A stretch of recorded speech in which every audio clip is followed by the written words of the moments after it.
And we are live. Hello everyone, good morning, good afternoon, happy time zones wherever you might be. I'm Emma and welcome back to Sunless Skies, now on part 10. Officially, the last time I will dramatically gesture with my fingers on account of how many I have.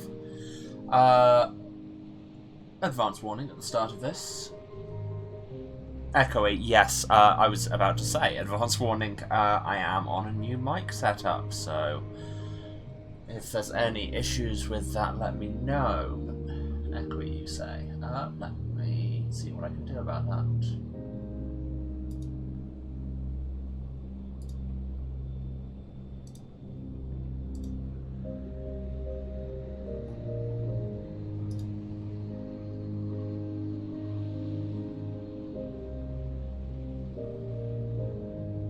I'll be real, I don't know what I can do about that.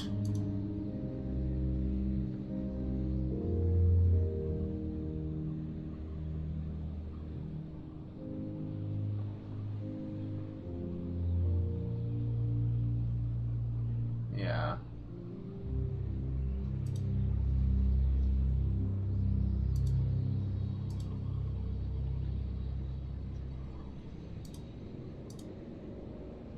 Oh yeah, Jesus, my gain's on 98. Why is my gain at 98? That is way higher than it should ever normally be.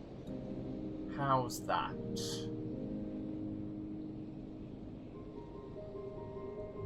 Don't know what my setup looks like, so it's hard to judge. Basically, imagine the least professional setup you can think of, and we're probably around there. Sweet. Yeah, I have no idea why my gain was at 98. I must have been recording something else. That's far too high. Okay, excellent. Better. Good. That bit of housekeeping out of the way. Yes. Hi, everyone. As you might have... as you might remember from last time, before I had to take the day off because I was doing too many streams on the same day, we went back to Albion finally with the non-fungible. Wait, did we buy a new train? Am I imagining that? I can't remember. I think we've nearly got the money for a new train. I should take some kind of notes or watch my VODs or something. Ha, I'm not going to. Yes, and as you might know if you're following me on other socials, this is the first stream of my 30s. It was my birthday yesterday, so that's exciting. And naturally, as befits that, we will be embarking into Albion with a new spirit of mature self-reflection and proper plan. Just kidding, no, it's hubris all the way as ever. Should we get started? I think we should.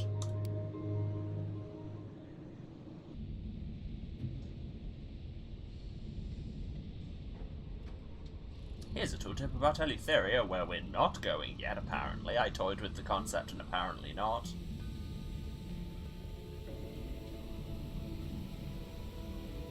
We're at London.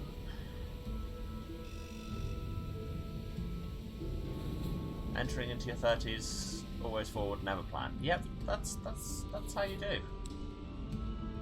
Okay, yeah, we didn't buy the new train yet. I don't think we've quite got it. Yes, we've got 5,300. We need 6,000 to upgrade to be Agravain. Now, what the hell were we going to be doing in Albion? Because I don't know. Cool. Writing, we still don't have enough Tales of Terror, somehow. Hopefully we'll pick some of those up. Cautious Driver needs to find the Verdant Fragment. I think the other places to look for are Parliament and Woodbridge Mayor. The Devil still wants tea and nectar. There's stuff happening at the Nature Reserve when we go back. There's stuff in Carolyn when we go back. Rats want to go to Endurance. Vagabond wants to go to Aklis, which is in Eleutheria, so no. Some Psalmists want to go to the Blue Kingdom. Ha ha ha.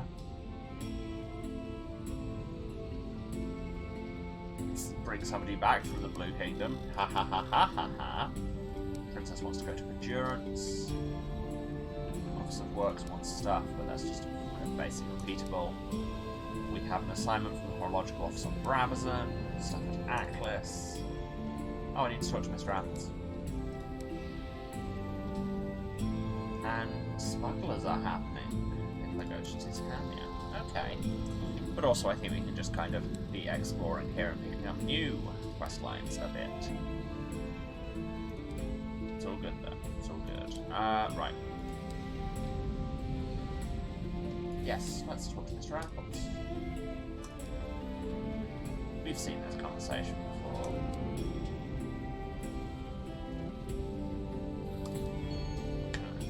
Compliment on its collection. Talk about his interests, advance the conversation, build these social bonds, and bring a bunch of spare crew of Bronzewood to Faith's Fall. Okay. We've done that before. I, for the life of me, cannot remember what you actually do with it. Okay, so I think first up, if we head to Brabazon to do our horological duties, and then up to Parliament, I think would be the thing to do. Because we can check out if there's the third fragment there, and also potentially become an MP again. Because our political career was, you know, so stellar last time. We have officially discovered London because we drove through the middle of it now. And, oh my god, everyone around here needs to learn to drive, she says, driving it nearly into a wall.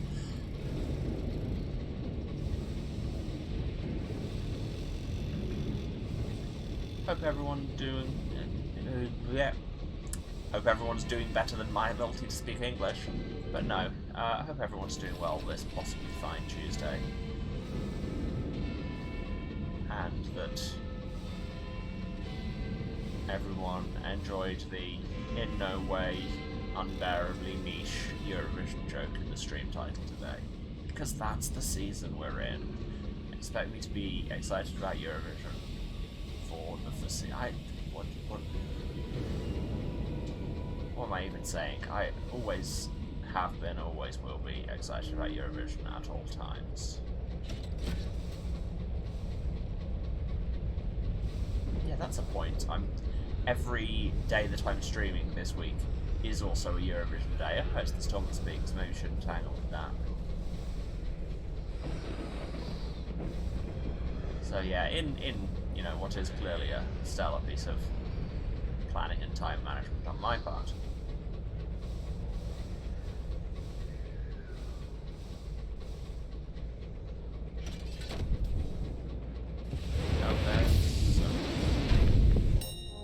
Oh, tried to dodge it, didn't happen. We've gone into some broken time again. Let's get out. See? We're so good at this. We gained some terror. And we're generally super good at our jobs. Good work, everyone. You may have an extra eighth of a ration of brandy. I don't know. That's £4 right? Yes, that's £4, thank God. Guys, we have done bad things to time. We should consider treating time better around here. I mean, I say that, I'm literally on a horological office mission here.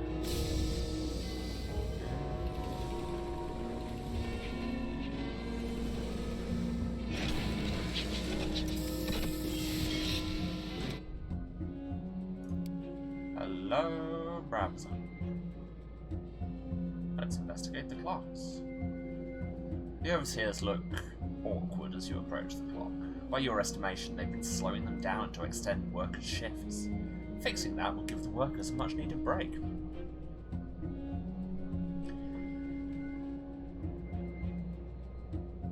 Your horological office pocket watch affords you access to the port's primary clock, from which others in the area get their time.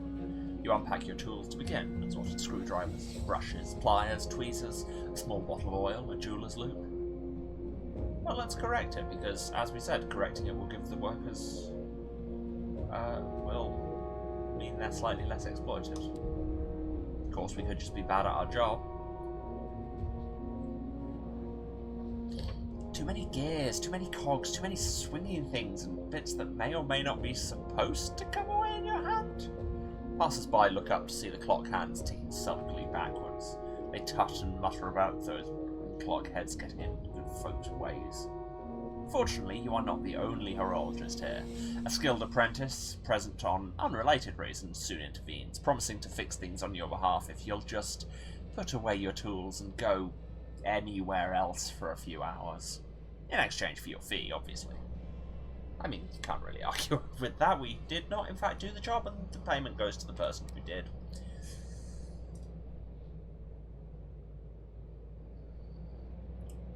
Should we do a tour? Should we do a tour? Let's do a tour. And we can start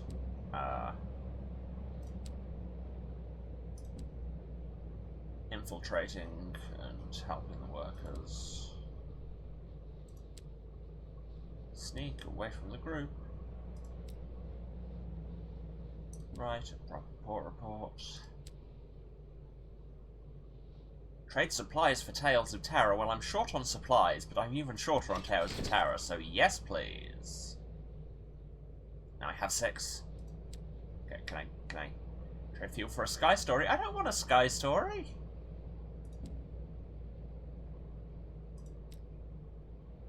Aha! Do it again. I'm running out of time, but I have the Tales of Terror. Yes. Good.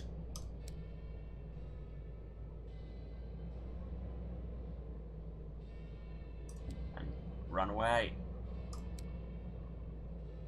Finish. Okay, so that went well. And hopefully, they sell supplies here. Cheap hours. No, they sell fuel. Well, that's problematic. But now we have a bunch of Tales of Terror, and we can go back. We'll need to go back to New Winchester to do some of our writing, so I'll wait until something is sending us back to the Reach anyway. But that's exciting. Attacked all over the Reach by Eldritch Horrors, but the real terror was waiting for you in the workhouses. Yeah. Yeah, that's just true. No terror like capitalism. And now I want to go to Parliament, but this building is in the way. God. Who designed this place? What in the world is that? A deranged dreadnought? Oh god, oh god, oh god, oh god, oh god, they've got a machine gun, oh god. That was like an Empire dreadnought, but covered in crystal growths and with a horn like the shattering of the world. Okay, that was a thing that happened. Is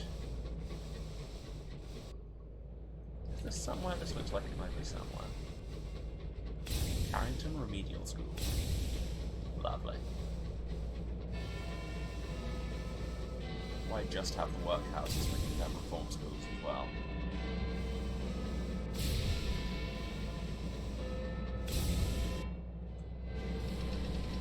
And let's try possibly that and hopefully lose some terror. Hello, Tower of Chimes.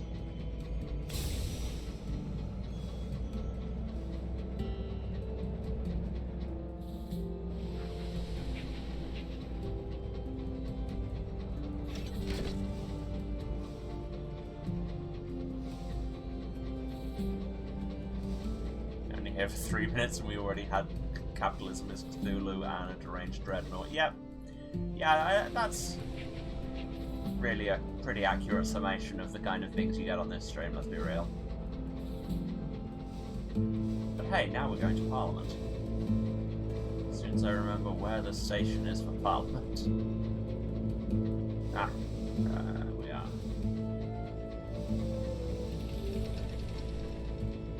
And an actual smooth approach for once. Didn't bounce off a single wall.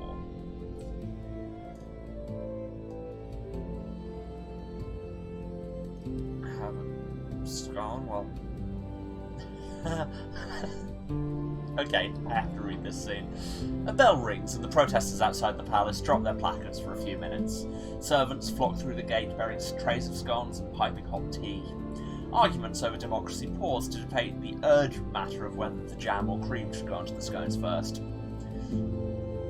Nothing could go wrong while enjoying an only slightly stale bun. You sit back on the lawn, scone in one hand and knife in the other. However, you become aware of sharp looks aimed in your direction. Which do we do?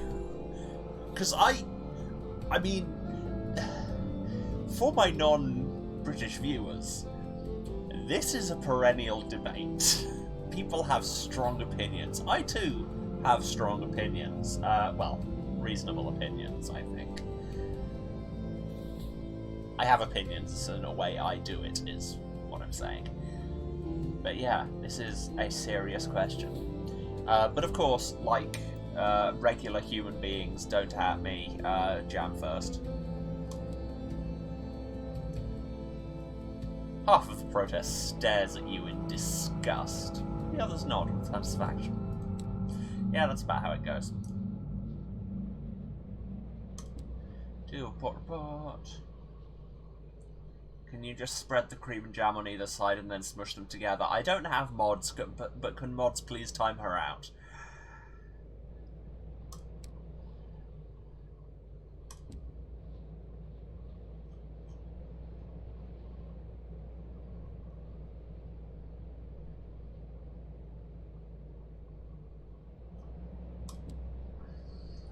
Be a revolutionary.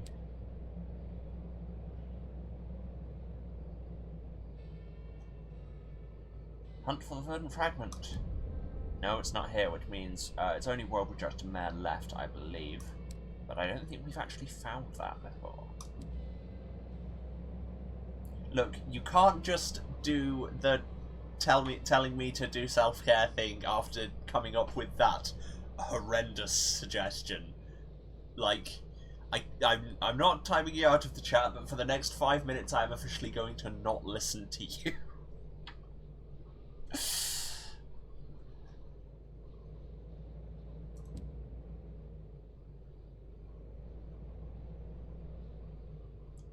Yes, MP falls off the world. This guy who looks like he should be played by Tim Spall. Minister for Perjurance, okay. I don't think we've found that either. They sell cheap glass. But they do sell supplies. Excellent. Excellent, excellent, excellent. Good times.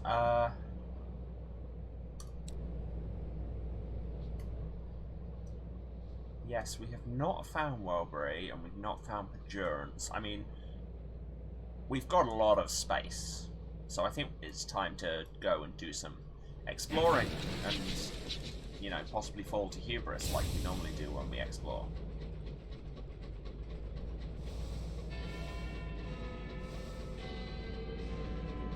Oh no, oh no, oh no, oh no, oh no, oh no, oh no, oh no, oh no. It found us again, or possibly that's another one, but let's be real, it's the same one, hunting me across the sky, and what is this? It's very pointy. Exploration has already become terrifying.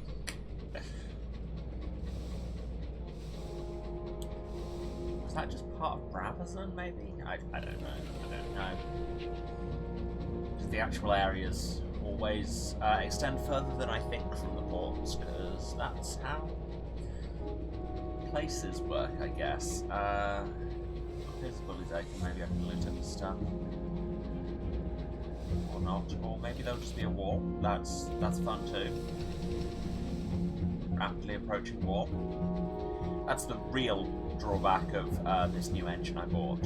Fuel consumption be damned, the real danger is how fast walls now approach when I steer towards them. Which is very much the engine's fault and the wall's fault and not my own.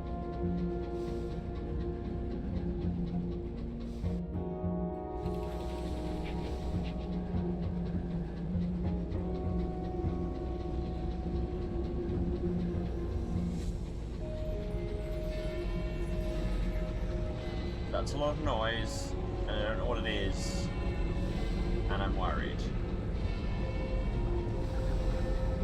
grinding on the answer. Oh, it's another well. Yes? Yes, no? Yes? Yes, no? Can I invest in the well of the wool? Can I land? Can I investigate? I can investigate the other well. Oh no, oh no, oh no, oh no, oh no. Can I at least, I'll look towards it to... Oh my god, what's happening over there? That's a giant bat, that's a giant bat, that's a giant bat. Ah! No! No, no thank you! I do not want any. Malkin's pride. Where... Ah! So about that hubris. There's something... Yeah... Oh no, I'm right there with you. Okay, 3 hours. I dodged the wrong way directly into it. Go away! I do not want any!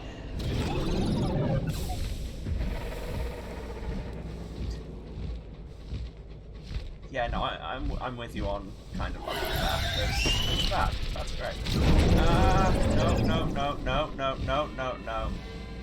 That's background right there. Background, yes, thank God. Ow! Venture out into the wilds and possibly get eaten by a bat. More importantly, tell me if there's a force around here.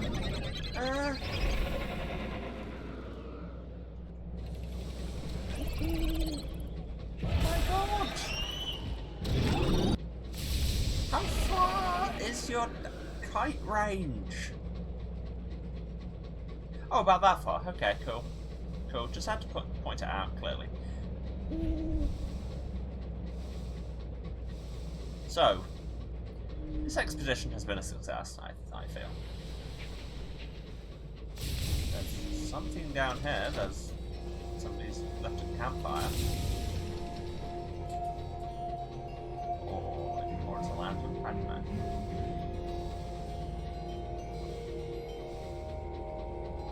Oh, this music is eerie and kind of slaps.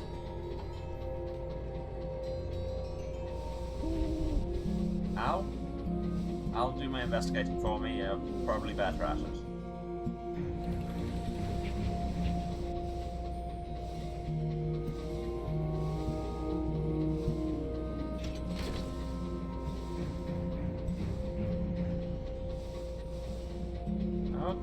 That's a whole bunch of correspondence on a thing I can't explore because I still don't have assaying. Okay. Well, this is all intensely threatening, and oh my god, we're running out of fuel. Okay, let's... yeah, just... What's that noise? Oh my... No, thank you. No. We're never returning. We're never, ever coming back here. At some point the game will probably tell me to go back there. And then I will start a new game. Oh, this looks... Okay, there's is this background? How much of this is background? Oh, it's parallax in the background. Okay, so this is Wellbury. I really hope they sell fuel. I need to take a second. That was... Because it's... like, there was a similar thing in Sunless Sea where you're going across a big expanse of unmarked sea and then suddenly an eye opens up underneath it and you start gaining a whole load of terror. But that was like...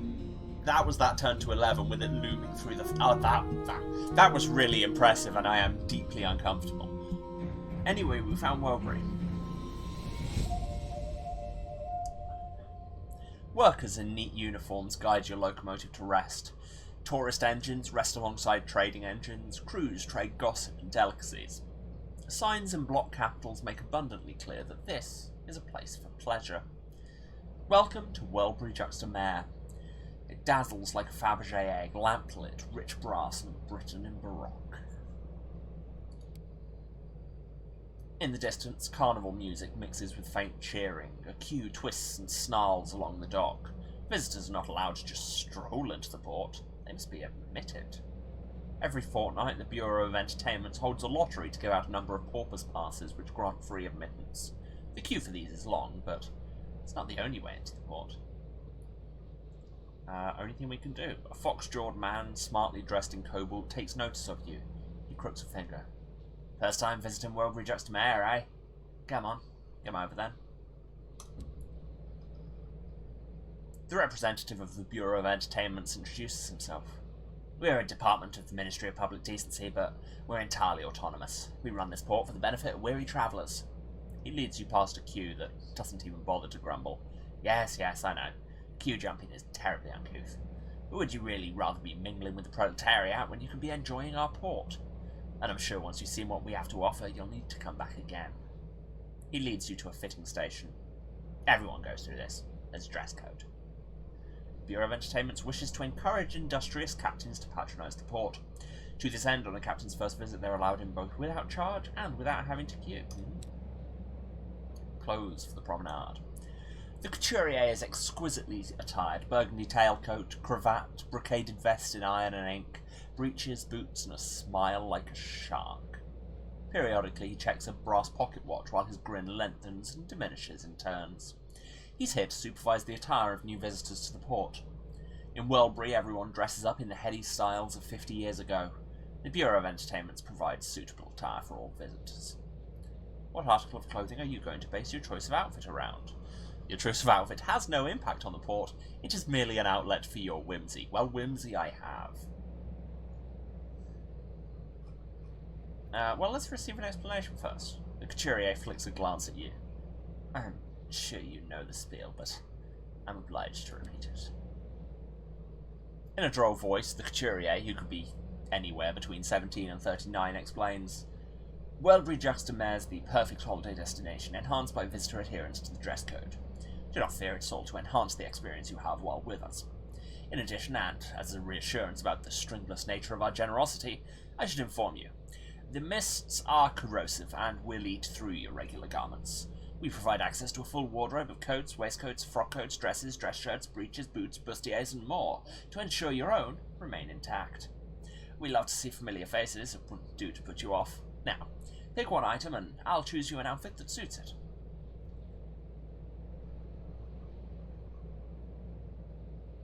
I mean, you say anywhere between 17 and 39, so there's she, and let's be real, a lot of English tourist towns are staffed by the Fae, and I think we all know it. Do we want a hat, a dress or dress shirt, a finely tailored coat, a skirt, kilt, bustle or breeches, fabulous footwear, or just leave? You will have to queue again or pay your way back. There is no reward. I mean, anyone who has met me, or seen pictures of me, or, yeah, just experienced, talk to me for a minute, experience me at all, will know how much of a lover of a good coat I am. And the really nice coat that you would be able to see right now if this screen wasn't up, just behind me, hanging on the door. Got a floor-length purple trench coat that I also bought in an English tourist town. Who would go to anonymous beach town with only one restaurant with mediocre food if it weren't for the she? I mean, you're not wrong. So yes, a finely tailored coat, draped across an army of smiling porcelain mannequins, is an armament of coats in every size, all sumptuously designed. All perfect. Just like you. Yeah. The couturier calls two women from a door you hadn't realised was there. They're tall, sinewy, and sepia-skinned with the bluest eyes. As before, as always, my assistants will do everything they can for you, Cap. The women are efficient, but impersonal, their attention bereft of interest. Whenever you attempt to don something that doesn't quite fit your ensemble, they remove the offending garment and replace it with an inventory of superior options. When you finally dismiss the women, women? Plural. Have a good meeting, I guess. The couturier considers you for a long moment. He turns to a wardrobe and hands you several garments, all your size. Once you're dressed, he dismisses you, shooing you into Welbury Juxta-Mare. The condition of your clothes will limit your time on Welbury, so yeah, just like in Brabazon, we have a limited amount of stuff we can do per visit. Oh, we can't go to shops here. Okay. Welbury Juxta-Mare is precisely like every other weekend destination.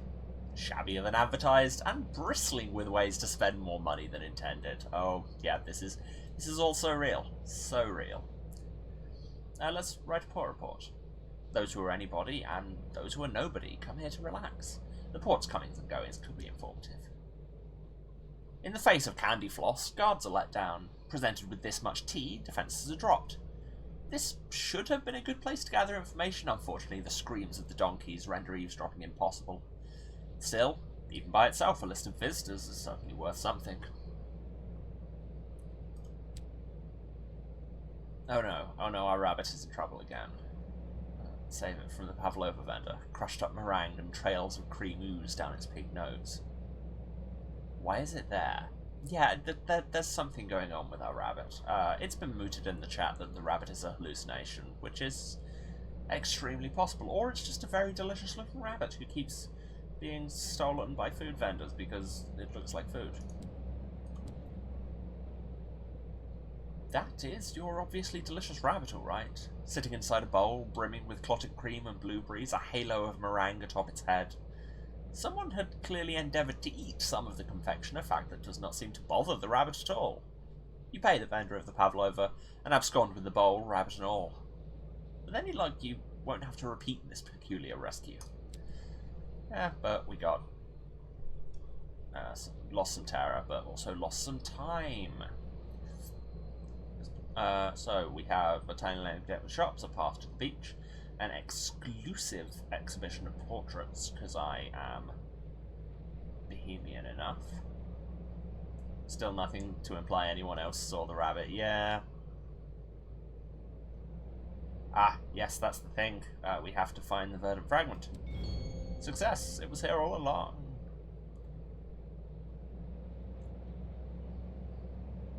Ah, yes, and this is where we need to go to Hostrom Deep, which will be hard to find, and we need to use our scout to the west-southwest of London.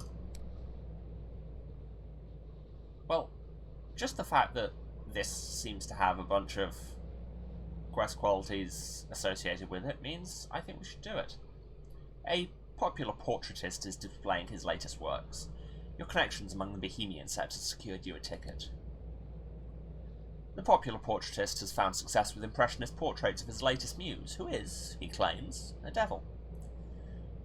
A small crowd of refined tastes mingle, drink adequate wine, and concoct elaborate theories on the messages hidden in the paintings. Let us examine the portraits. Each depicts his muse, who is, people speculate, his mistress, in a different pose or tableau, and is prefixed Portrait of a Devil. His work is striking. In each piece he takes his muse's perfect features, her delicate lips, her impeccable nose, her amber eyes, the parabolic arches of her eyebrows, and arranges them in impossible configurations upon her face. In A Study in Solemnity, one of her eyes gazes at you from the centre of her forehead. In To Muse at Midnight, her mouth splays diagonally across a cheek. So, cubism is what we have here. And we'll do that in a second, but let's ask about his work and his muse. You hear the devils are not pleased with his work. The brazen magistrate in London has called his work a spiteful and irresponsible act of artistic calumny. Carolyn's presiding deviless calls him a grisly panderer of avaricious character. The portraitist pales. If hell is angry with me, he says, imagine their opinion of my muse. No, do not ask me about her, I will say nothing. Technically, the devils who followed London into the heavens are unaffiliated with hell, which they left behind. They're pariahs now. Still, old terminologies die hard, especially among those inclined to poetry. True enough. Follow him to his muse's residence. This is creepy, but also feels like it will will advance the story. So, you know, sometimes you gotta be creepy to be a protagonist.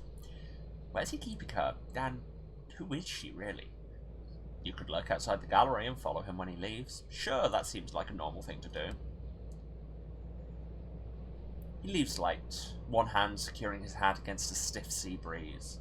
You follow him beneath the lampposts and into a tangle of back streets and yards where he vanishes after rounding a corner. It's as if he disappeared into the shadows beyond the gaslight. Where did he go? You may be able to pick up his trail elsewhere. Your clothes are soft and comfortable, as if many years worn, and we've had them on for about half an hour, probably. Cool. We could take a donkey ride. We could see if they sell good rubbery lamps. Go to the beach.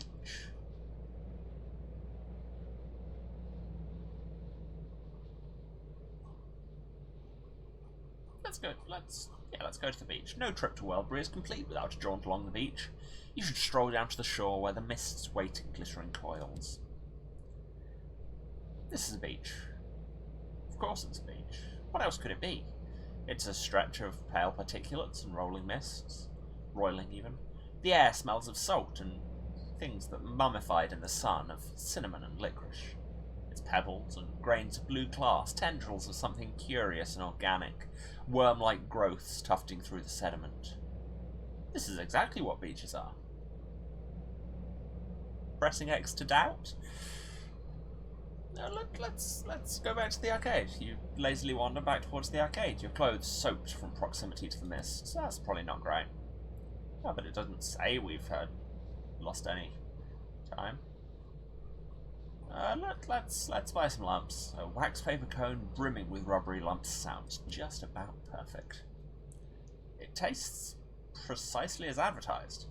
Hot, rubbery, faintly sweet, with a dashing of mirin and brown sugar, and an aftertaste reminiscent of roasted berries, like a memory of better days. You graze on a palmful of lumps before you put the rest away. Terror is still 0, clothes are thinning and tattered, they will not remain suitable attire much longer. And the longer you spend in Welbury Juxtamare, the easier it is to spot the flaws in the facade. There, another detail, not quite right.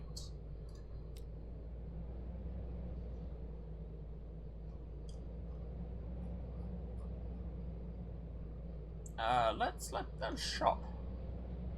A babble of shops and stalls sears the gaze with bold, mismatched colours. An attractive individual, vividly attired in poison colours, draws your attention to a stall. Bespoke jewellery? His cohorts share identical smiles and eyebrows. As one, they gesture at the available material. Bits of tinsel, chewed up bubblegum, bent pennies, bird bones, and strands of hair in every hue. So yeah, this place is not all it claims to be. Your clothes are threadbare. You are scruffy. I love the implied horror there.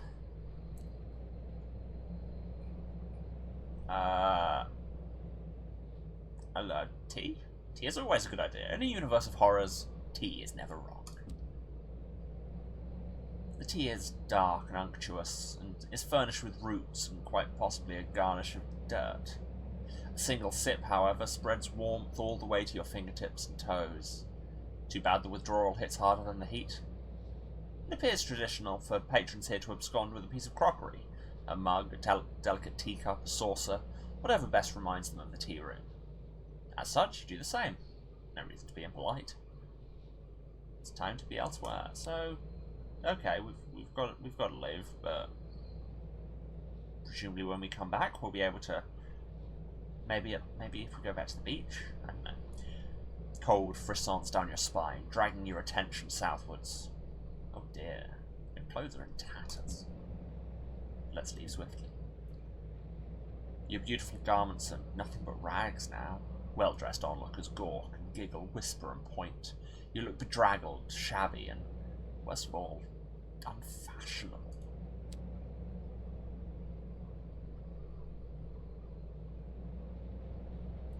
Okay, so we can get back in with a military permit.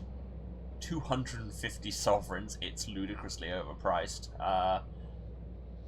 Wait for the next lottery, or if we had That's favour with the Ministry. Uncanny specimens, crockery, Ministry approved literature, but also are there shops out here? There should be. Oh, they're selling cage catchers here. If I'd known that last game before we were killed. The things that glide through Welbury's ghostly sea of mist are not, let's face it, fish.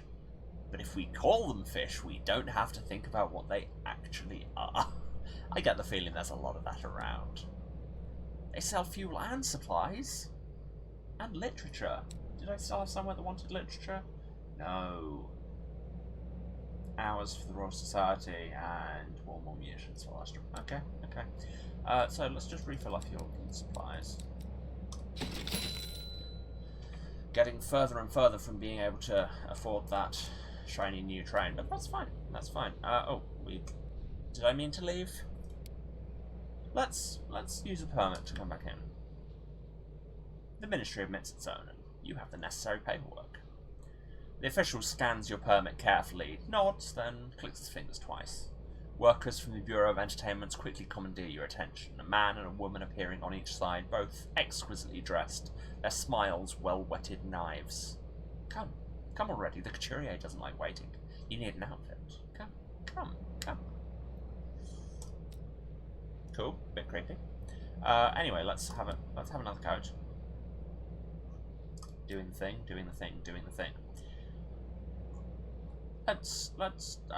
I mean, the beach is the one place that didn't produce any noticeable effect last time, so... Ooh. This is new. Go dipping in the... sea. The most adventurous of pursuits, a dip into the mists of Welbury-Juxta-Mare. It'll ruin your clothes, but sacrifices must be made. Alright. You are lowered into the mists, a rope around your waist. If it kicks up a fuss, just kick it in the face a few times. You'll be fine. Wait. What was that he said? A blonde-haired boy, exquisitely sculpted, challenges you to a race. You dive in simpatico and barrel down into the mists. You end up the de facto victor, of course. If only one individual emerges from a competition, they, by default, win. Alright, so that's horrifying. Why did that theoretically lose us terror? I know it's just because Welbury's doing what it do, but... yeah. Hi, Nicholas Stratcher. Welcome to the stream. We're investigating a tourist town, and it's totally normal. Walk down the beach, you promenade down the pale-ish sand. Be careful where you step. Your sojourn across the shore, along with your biological lifespan, is almost cut short when the earth rises from beneath your feet. As it turns out, those weren't pebbles, but a migration of emerald-striped crabs. Well, you know, gotta love some crabs. Okay, so if there's not anything in the beach... Ooh, hello. Ponder that strange, unearthly taste. A residue persists from that last cup of tea, a flavour like roasted chestnuts and the colour blue, like absinthe brewed in the belly of a star. This enables you to investigate the weirdness of Welbury-Juxta-Mare and offers a potentially rewarding opportunity. Okay, I do like investigating weirdness, and 100% chance I'd like those too. The sour tang of that last sip resides in your palate, in the oily coating on your tongue. It's like, but entirely dissimilar to, the more familiar teas of London. Will go magnificently with a fresh scone, some aunt-manufactured jam. But the aroma is fundamentally incorrect. Citrus notes mingle with the nostalgia for a time that's never been. The warm spices heighten the anxiety that bubbles with every sip. Don't know anything about this. Is it a text-based adventure? It's a mixture. It's when you get into port, all the stories that happen within port is text-based, but then once we leave port, we have actually action-based kind of top-down exploring, in which I try not to die too much, because it's essentially a roguelike, but a very big, deep one. So I try not to die, because starting again is hard and annoying. This tea remembers how it will come to be made. it's a struggle to ignore the details. As you become familiar with the oddities of Wobury, more of the port will become available for you. In a place so bright and joy-filled, it's easy to be distracted. Whatever it was you'd noticed about Wobury just a mare, it's gone now, but we got some tea. We need that. Anything else I can do? If I go back to the portrait exhibition, we did all of that. Cool. Never mind. As you spot what is not right, you start to see what is actually there.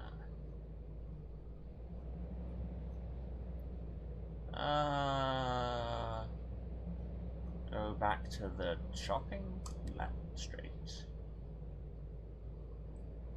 Ah, yes, this is something else. This stall has a row of wooden ducks that you can shoot at with an air rifle. A child stands alongside it, crying. He's spent all his money and not knocked down one.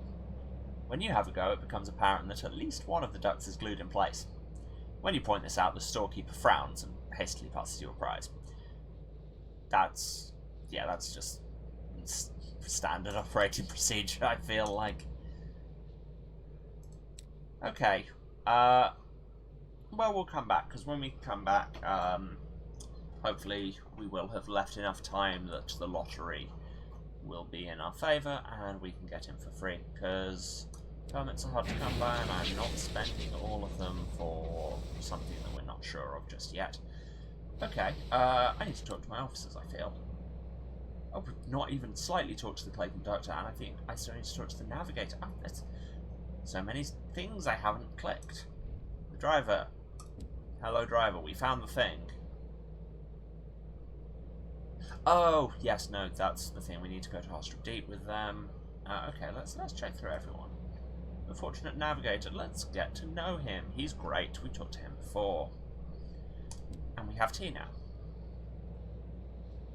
Yes, doing the thing. You want to go to London to find out Anne's parents. That's cool, we can do that. She wants to go to Pejurance. Play conductor needs nectar. Mr. Apples wants to take Bronzewood and stuff to Fate's Fall. He wants to go to Achlis. He needs 2 tea and 2 nectar, which is a lot, my dude. They want to go to Pejurance. Okay. We can do that. There's a big wall here. I was kind of hoping we could just head straight through to London, but apparently not. Because I would quite like to go back there, because I'm on, like, less than half health. Repairs would be nice, even if we can't afford a new train yet. And we need to get our favourite trans king first officer to see his not at all boyfriend's parents.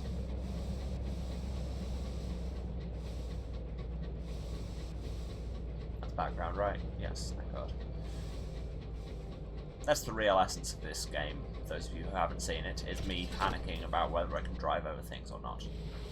Whether I'm just going to crash into yet another wall.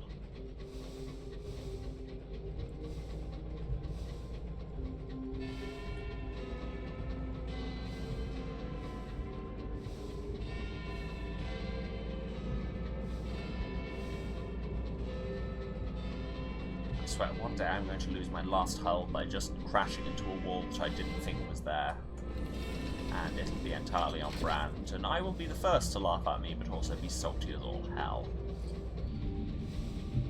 That's background, yes, good. That's not.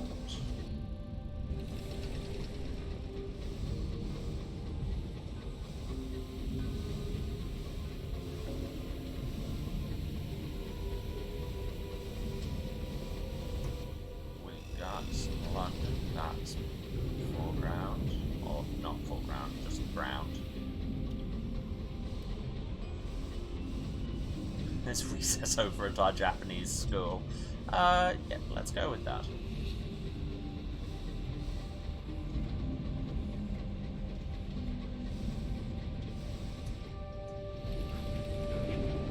And here we come, it's dominance.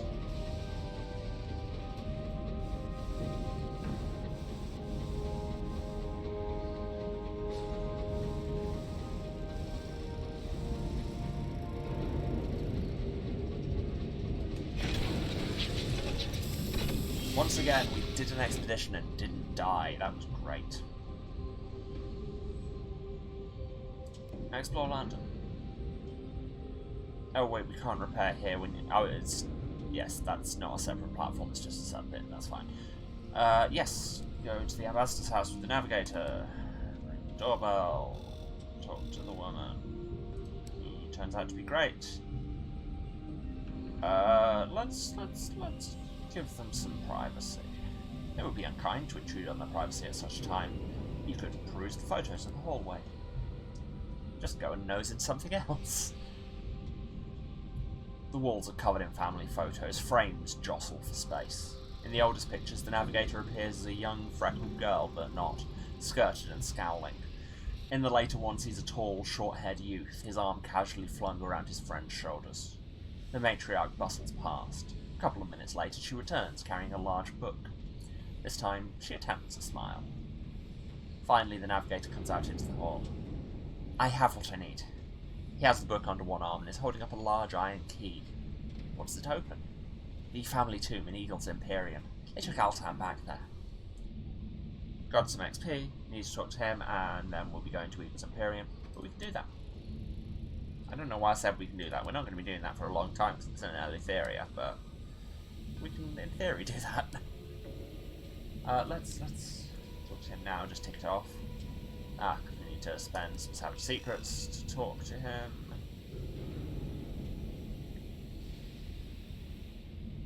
Epic King Kisa made a promise that they'd go and be heroes and do adventures, but now he's dead. Okay. We don't need crew. What we should do is go to the SNS yards. Repairs. Full repairs, yes. 123 sovereigns worth of repairs because, my god, did we run into some trouble.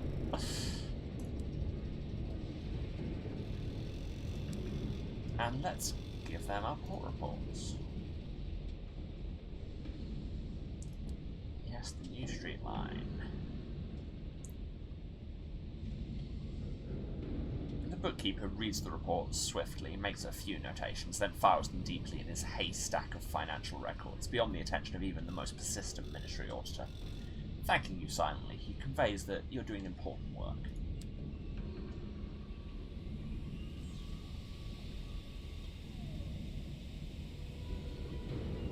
So we need a bunch of gratitude to win their trust and get more stuff, but also we should get a invitation for endurance because we've got a couple of people who want to get there.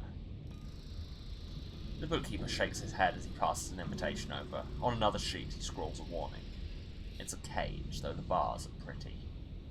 He underlines the next sentence twice. Her Majesty makes cages for us all. Yeah, sounds about right. Was there anything at the tobacco shop? No. Oh, the Clockwork Someone literature now. Yeah, I might actually take that and then just drive back to Worldbury to buy some, because we need to make some money if we want that nice ship. It's still not a ship, it's a train. One day I will reliably remember that.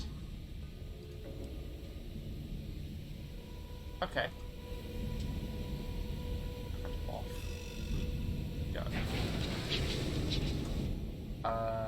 Yeah, because it's easy enough to get to Worldbury.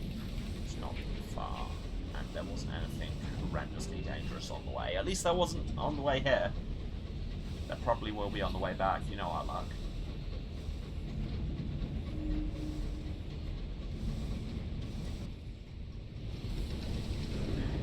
I do find this so hard to navigate sometimes, because I'm just like, which of these buildings will actually impede me?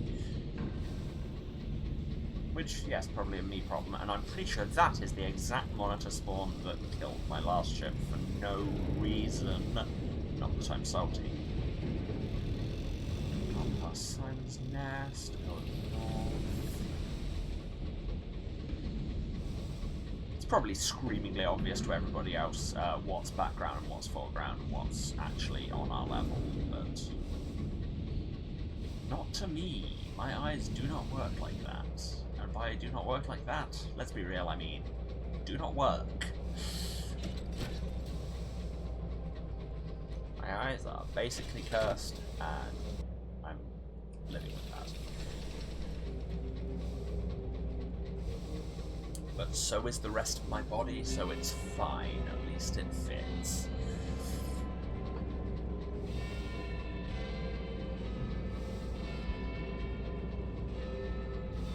Don't know how to control the field, but the animation looks like you're driving through oil. Yeah, it's... There's a certain resistance to it, but I'm pretty sure that's intentional, because... Well, because A, we don't have a top-tier engine or anything, we're still on, like, the second one we got, and also just because, you know, you're driving a train through space, in driving, yeah, a steam train through space, so, you know. An Albion Marauder, oh my god, is that a rapid-fire mangonel? I must have it. Eat semi-automatic mangonel.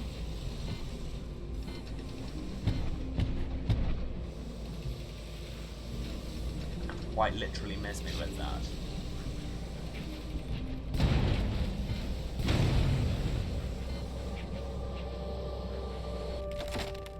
Ah!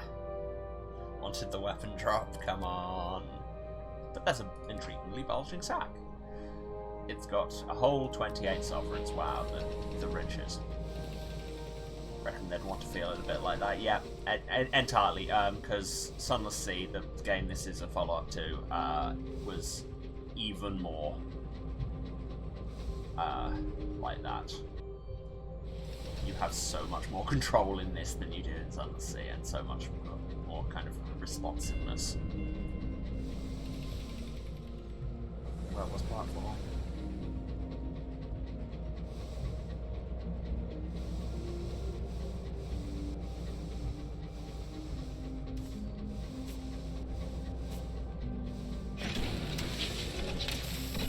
Yeah, perfect landing, nobody saw anything. And we're back to the shops. Wait. Oh, you do sell literature here, I thought so. How many did I need? 5. I don't have space for that. I can jettison some kiln splits, fine. Or sell them, actually.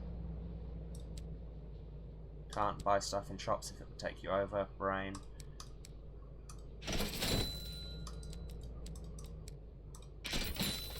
Okay, so next up we go to the sun.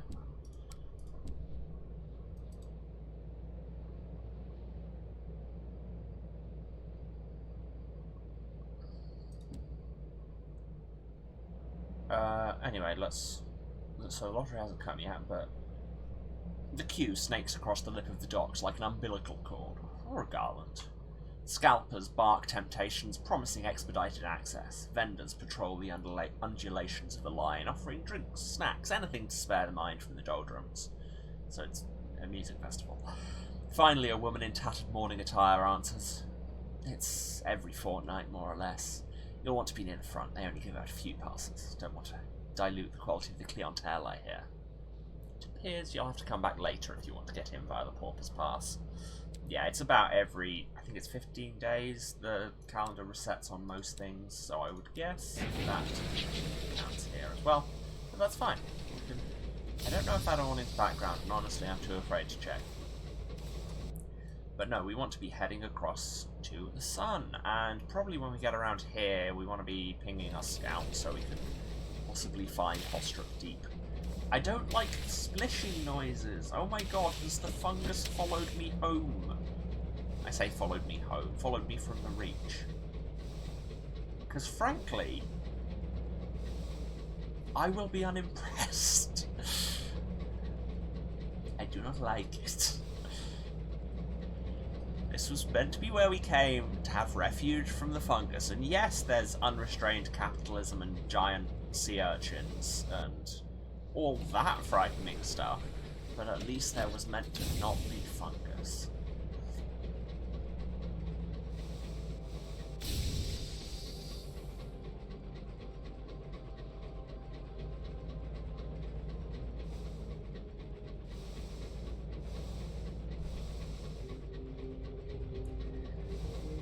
also, I think some of the reason this feels so peculiar to handle is that your turning is very, very much centered. Like, it's actually realistically done with all your thrust and the center of movement being right at the back where the engine is, but then the actual lateral thrust coming at the front from the retro disc you can see firing.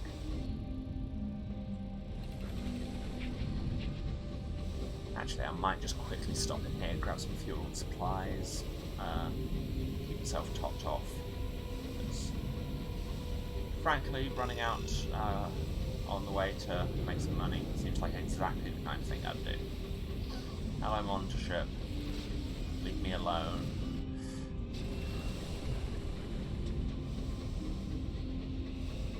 Don't mess with me. I could not deal with it. I was pressing R. Pressing R to dock, game. Oh yes, we need to report back to the horological office. Yeah, right, and we can report our encounter with a weft of unravelling time. Oh, thank you so much for the gift, sir, Jones lady. And for that, yes, I will listen to the self-care.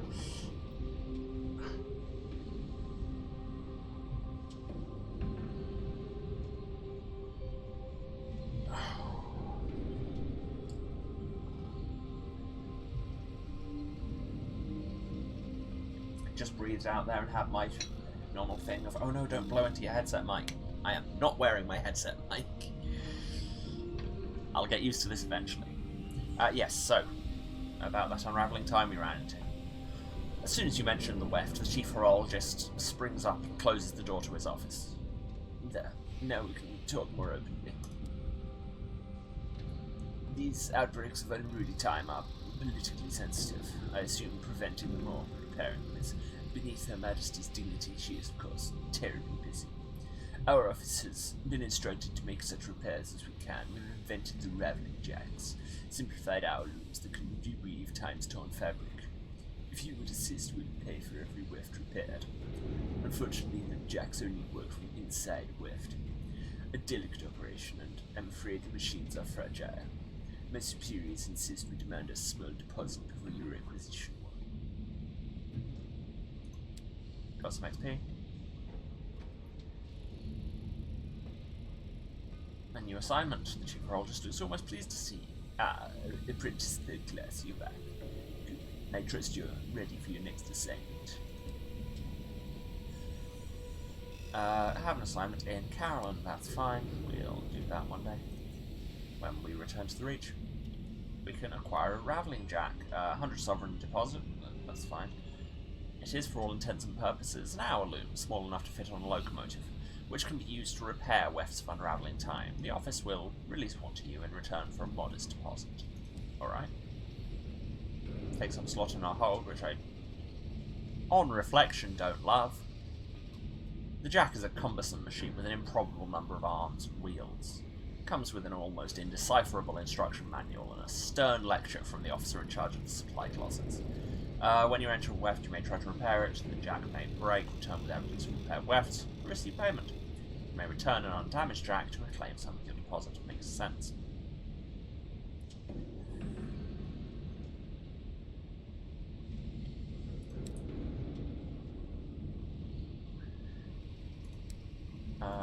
While I was thinking, I meant to pick up some fuel. And I suppose I could sell some of the other stuff I've acquired. I need tea for People's Quest, but I can sell these 2 barrels of hours. I'm sure I can get more hours. There's always hours.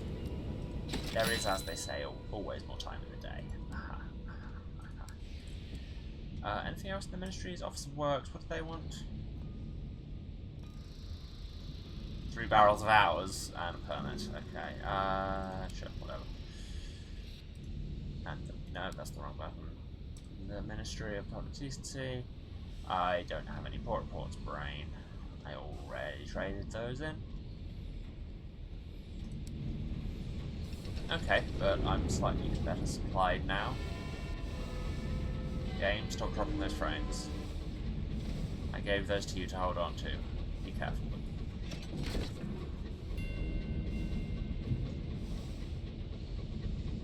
Nice to officially discover the Royal Horological Office after I just, you know, was technically in there and got a quest for them.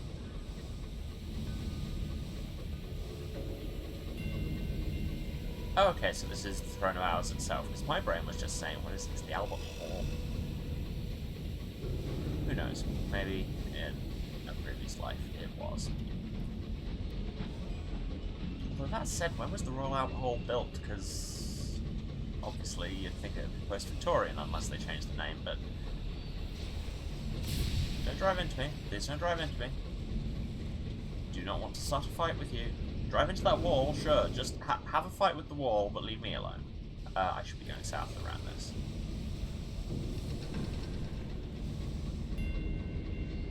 Rosenbaum's Consequence. I have no idea what kind of building it's meant to be, but that's an outstanding name for basically anything.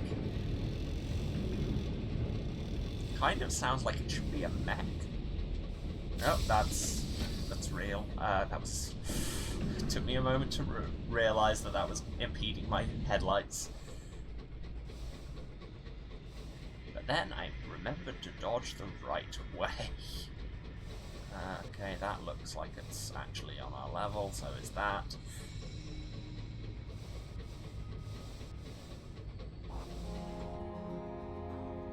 Okay, so we're west-southwest of London. It's around here that we should probably start using our scout.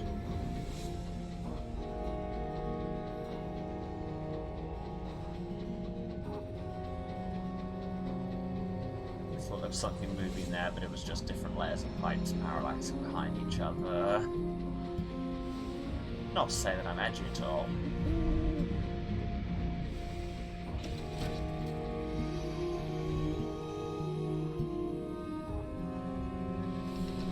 My scout just found something there. It's, like, I don't know what this place is going to flag as. Oh, hey, Marauder. Would you like a Magandel? Oh no, oh no, oh no, oh no. Oh no, bad times. Okay, that honestly went better than it had any right to. Yeah, no, like I say, in the previous game, you could only dream of being able to turn that quickly. Let's break into the captain's cabin. Do they have something better than gossip? Ours? Eh. I'll take it.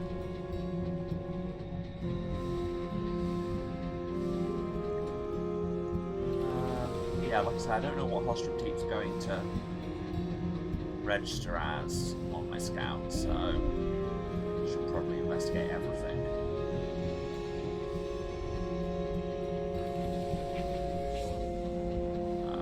This is... Well, there's a Marauder, thanks for ruins that you are saying.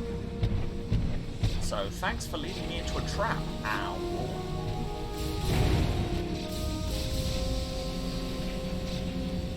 Bad, very bad. Stop hitting on the broadside.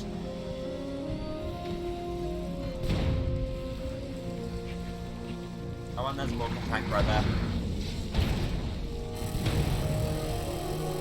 Just quickly loot them. Not really worth stripping them of materials, so let's just loot. 2 bags of souls. Okay, Okay, cool. Thanks for missing. That was not my fault at all. And another tank right over there, just a regular kind, so I could one-shot explode it! That's so funny to me. I will never get over that, I'll be real. Money. God love getting money. No, they're not fish things. I think they're isopod things. So more like a giant woodlouse than a fish. But also fundamentally kind of a fish thing.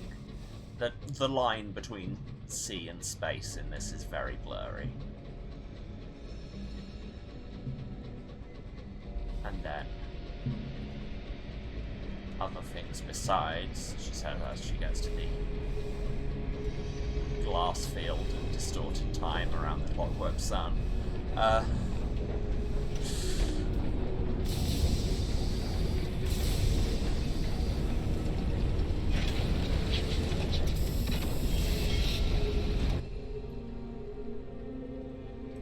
Okay, before I do anything else, have your books. We have books.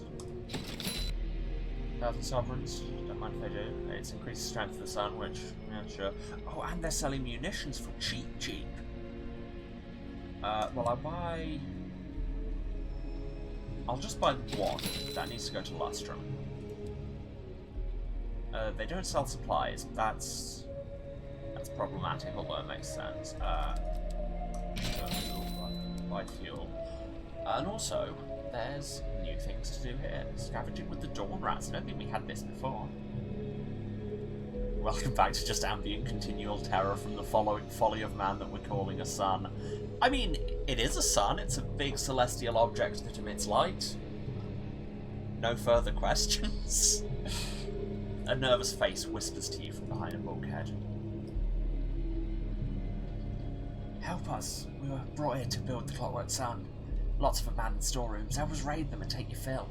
Safety in numbers. The sun despises thieves, but its anger can't shine on all of us. As reassuring plans go, well, can't kill all of us isn't that at all. Anyway, we do desperately need some supplies, so let's flip that coin. Fail. Cool. Cool. Hours pass before your crew members return, laden with dusty parcels. The leader now walks with the aid of a stick. The Dawn Rat is not with them. Oh, okay, so it's just once you fail that, you get no more chances. Well, I guess. We successfully reached the Clockwork Sun, have a protective suit, it's bad. Right, report. Speaking of bad. Engineers flock to you. You need to tell London what's happening up here, they say. Tell them to send more engineers. Send resources. Send help. Something.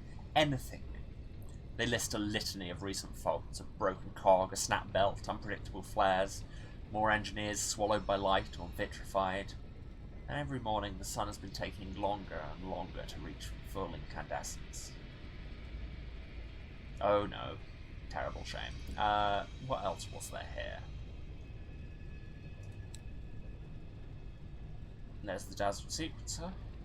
He has a request. Oh, he's the take bow tie manuals to Brabson. That's such a thing. We could go to the Sun-Shattered Dome. I can't remember what we can get there. It's probably a bad idea. And now we have to watch the condition of our suit.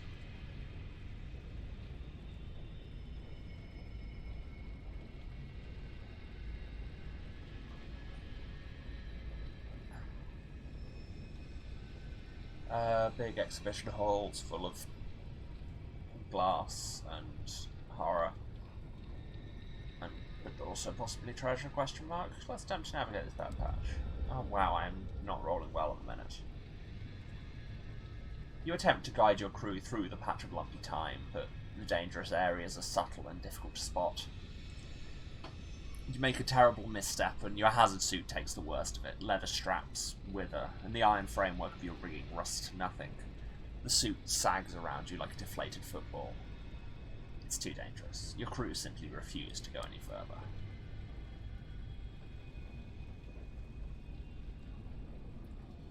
You come upon what looks like a glittering gold carousel, but instead of horses it features glass bottles as tall as you. They're each filled with a near impenetrable liquid, and within dark shapes writhe sluggishly.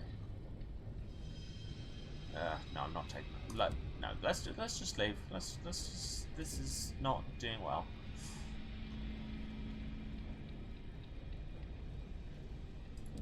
Go to the glass house, which is a bad idea. Oh, this is where the prisoners are. Yes, the half glass empty, which is such a good pun still. Yes, we will help you escape. We need 3 ministry approved permits. Well, let me tell you, my friend.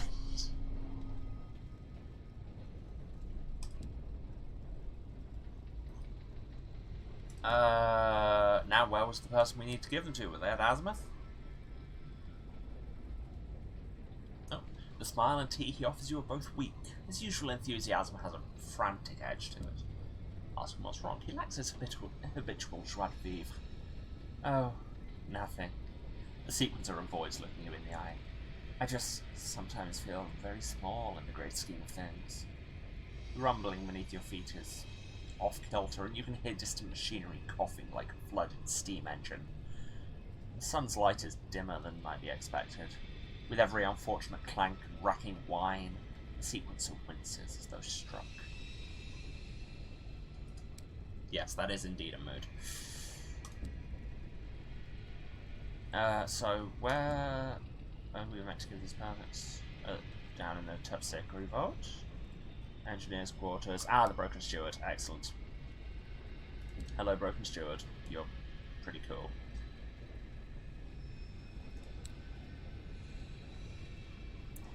Bring 3 permits. 1 to authorise the release of the half-glass empty. 1 to authorise the authorisation. A 3rd to confirm that the authorisation has been authorised. Yep, sounds about right. The steward takes the permits, shuffles through them, then drops them straight into a waste paper bin. Seems to be in order, she says. I don't know why we were tasked with keeping prisoners here anyway. As far as I'm concerned, my job's to keep the valley lights on, not mess around in politics. Come on. I need to supervise releases personally, not that it's ever come up before. Her mouth is a grim line as she redons her helmet. With the occasional hiss of pain, she makes her way up to the surface. Entering the glass house, the steward can only stare in horror at the state of the prisoners. Has she really been so isolated until now? The sun, she mutters, broken, hateful thing. Damn it. Silently, she unlocks the empty cell, then she quickly turns to leave. You hear something shatter. She limps away, knee crunching, leaning heavily on her cane. Yeah, really feeling for that. The empty steps carefully from his cell. Half his face is contorted with rage and grief and relief. The other half is impassive, on account of it's made of glass. Thank you, says the freed prisoner. He pauses, struggling with himself, and then simply repeats, Thank you. Shuffling awkwardly, partly assisted by your crew, the half-glass empty boards your train. He doesn't know where he wants to go yet, he says. Just away. Well, this has been productive. I mean, we came here just to make money, but we've also done a philanthropy, question mark. How are we for money? 54.97, so I suppose we've made a small profit.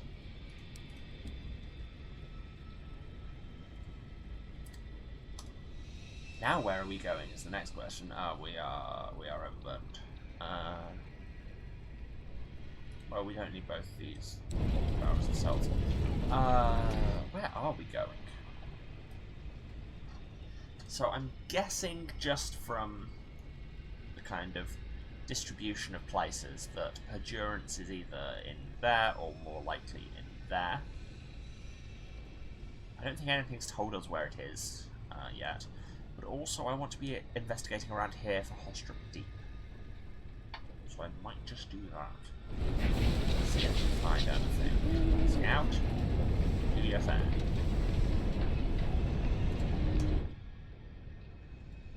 What's that icon? Oh, that's just a station. Notes. There's a terror that is the sun. We have 2 instances here of something grave.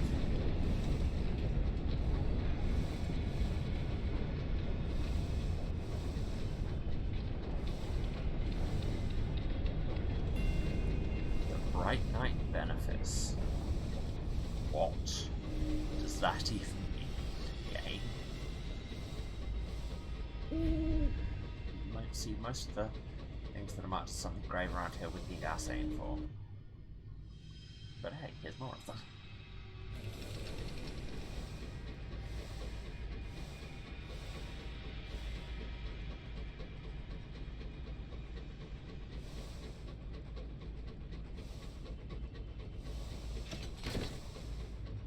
This is all solid. See, when it just says west southwest, that's anywhere along this line. I mean, I guess it could be in that gap. Let's try that just so we can at least map that passage. You know how much I like mapping a passage. Let's move on from that sentence ever having been said. Phrasing.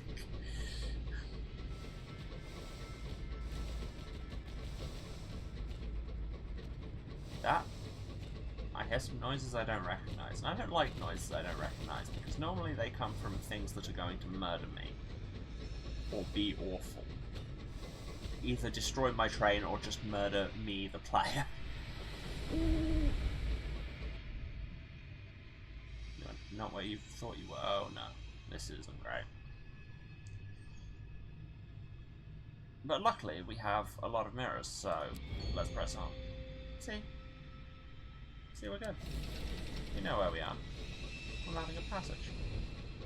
Owl finds nothing. Come on, Owl. Do your job. Find me things. I need to find Hostrom Deep. I've been told nothing except a vague direction, and you're going to need to use your scout.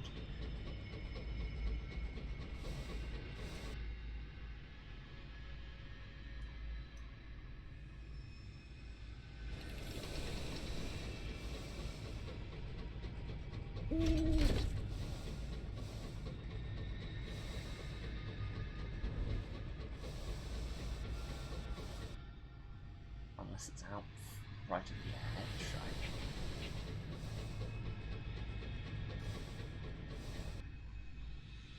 It's like, I mean, west-southwest, yeah, that's this line. I suppose there's that bit outside the sun that we haven't explored, or it could be down here. Hard to say. And my owl is not aiding me in saying, "Come on, Owl. This is your fault." I'm just going to put it out there. Owl, you are personally responsible for this hidden place being hidden. And frankly, I wonder why I still paid.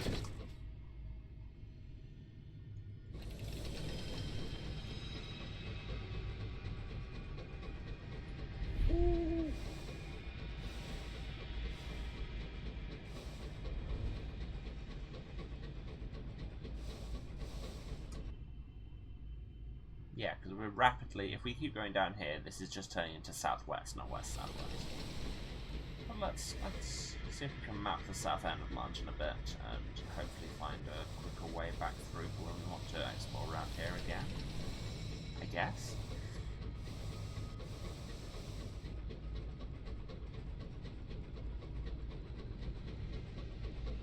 And probably run into something horrible. That's usually what we do. But, you know the motto, always forward, never plan. Stop dropping frames. Oh hey, free stuff. Love me some free stuff. Some crockery. Alright, I guess. I'll be selling that when I go back to London. Game, what are you doing shattered tones? I'm not near anything scary. At this point, I'm just throwing out owls as I can. Oh, there's another platform here. Okay, didn't know London had a third one.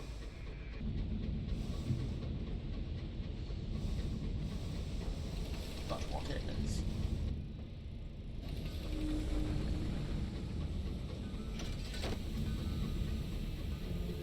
And can I access the main shops from there to save me a bit of time? I mean, I'm going to assume yes, because I can't do the other one.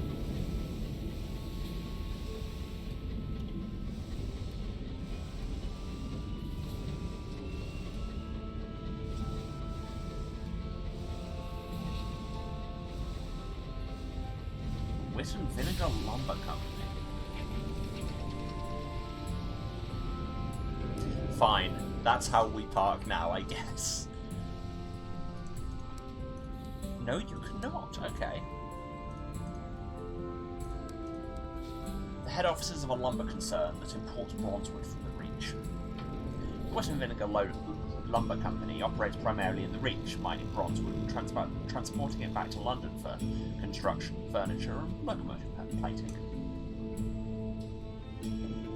Its loading platform is frequented by brawny, wind-bitten men lugging slabs of bronzewood into the warehouse. The workers give you unsympathetic stares. Trying to work, and ain't safe for tourists. You return to your engine. The workers watch you as you go. Suspicious lot, aren't they? Well, given that, and given that the picture here is the hooded lantern that's being used for all the references to contraband, do you think this might be a smuggling front? Because I think this might be a smuggling front.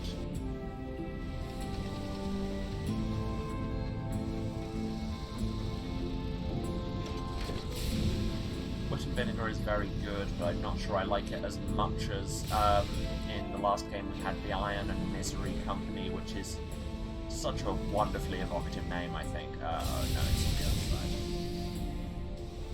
side. This is good driving, don't have.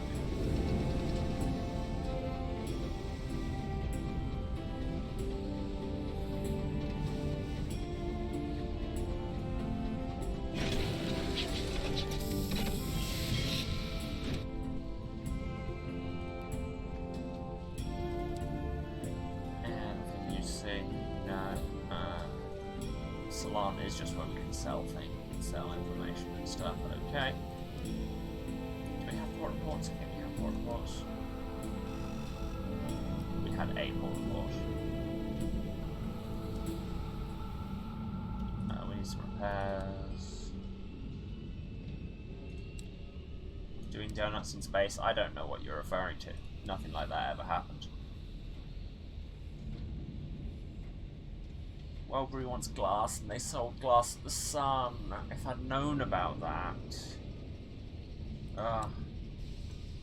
I'll take the prospectus because, but this angers me.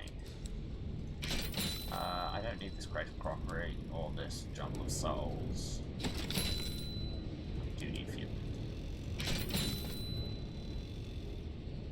Okay, we've made a small profit, I suppose. Where should we head next? The real question. Do we want to head into this, see if we can find endurance? Sure, let's do that. What could go wrong, right?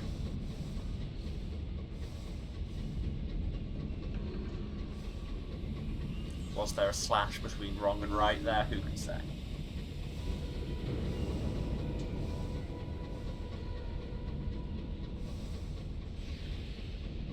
Game, chill with the dramatic music. We're not even out in London proper.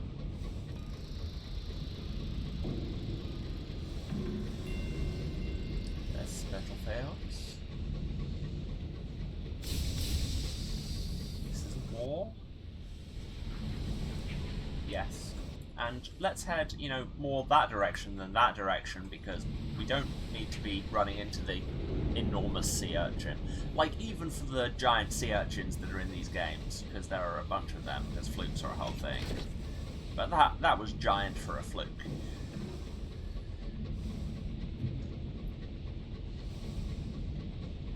And flukes are already sea urchins the size of buildings.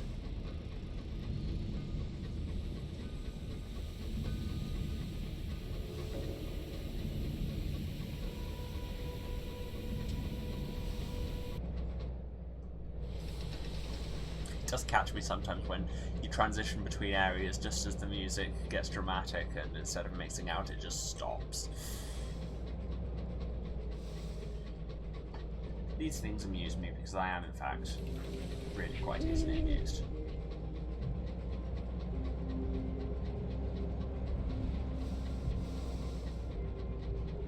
No, that's just an Empire Dreadnought, so as long as we don't piss them off, they should do nothing to us. Although I thought that with that Ministry monitor that killed us before, so shows what I know sometimes.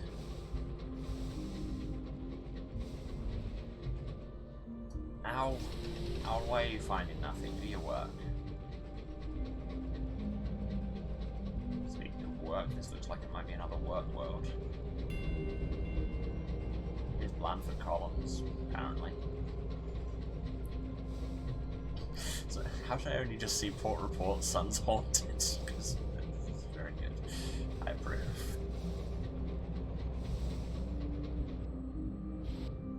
Weird lag there on bringing up the chart.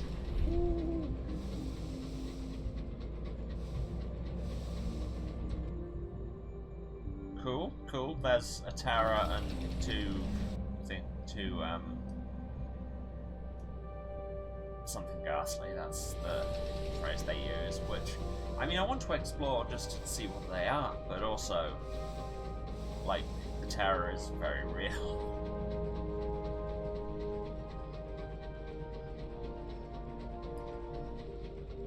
Scribe spinsters? There's discontent because somebody saw a dead body.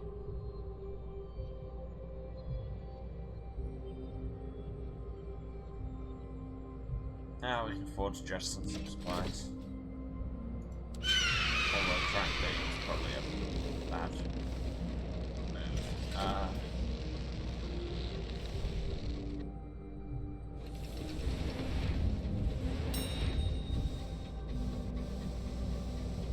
Alright, well that something ghastly sounds like it's a weft, and we can fix those now.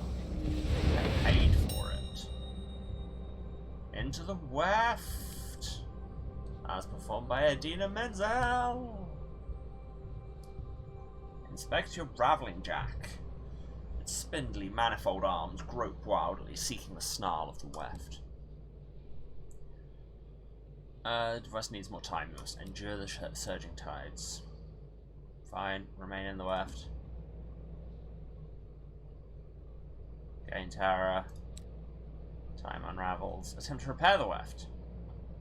The raveling jack is stuck. It's caught the torn time of the weft, but some part of its mechanism has failed.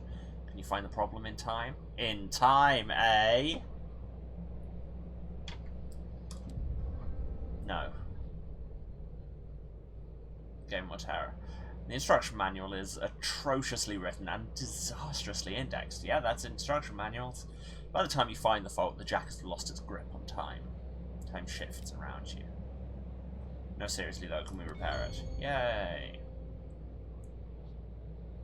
Crawling into the casing of the machine, you identify the fault, free the machinery, and scramble out before you get ravelled. The steel arms dart forwards and back, the gears whir, the rented time is woven back together, and you are returned to your present. The horological office will be pleased. Yay! Got some more terror, but now we have observations on amended weft time. And that looks like a big scribe spinster. Don't like that. Also, I want to see what this horror is, so we can at least log it. What on Skype? I know I keep saying we've gone substantially past anything I've seen in the game before. It keeps catching me out. Exploration, I guess. So here's Skyedge. You tether your engine to a circle of menhirs standing on a wide stone ledge. The tallest towers over you, the height of 3 men. You can brush the top of the smallest with your fingers. The rocks are rough, weathered. Far beneath the plain, other vast stone plates turn remorselessly. Here, the megalithic monument is still, but the place feels a kilter. You stumble as if dizzy. Do we tell them a story? 50%. Do we give them some hours? I've got a barrel of hours. Stoker's tales say that if you bring an offering of hours, you'll receive gifts. I like gifts. Sudden snowflakes snag on your eyelashes. The snow is not falling. Frozen in place, you cut a tunnel through. Behind you is a moor, blanketed in white. There are no menhirs in sight. Before you is a slab of stone, lit by a final slant of winter sunlight. Around the slab is a gathering of tall beings. Their heads and necks are as long and sinuous as swans, rising from the narrow collars of their white, feathered robes. Well, this has escalated quickly.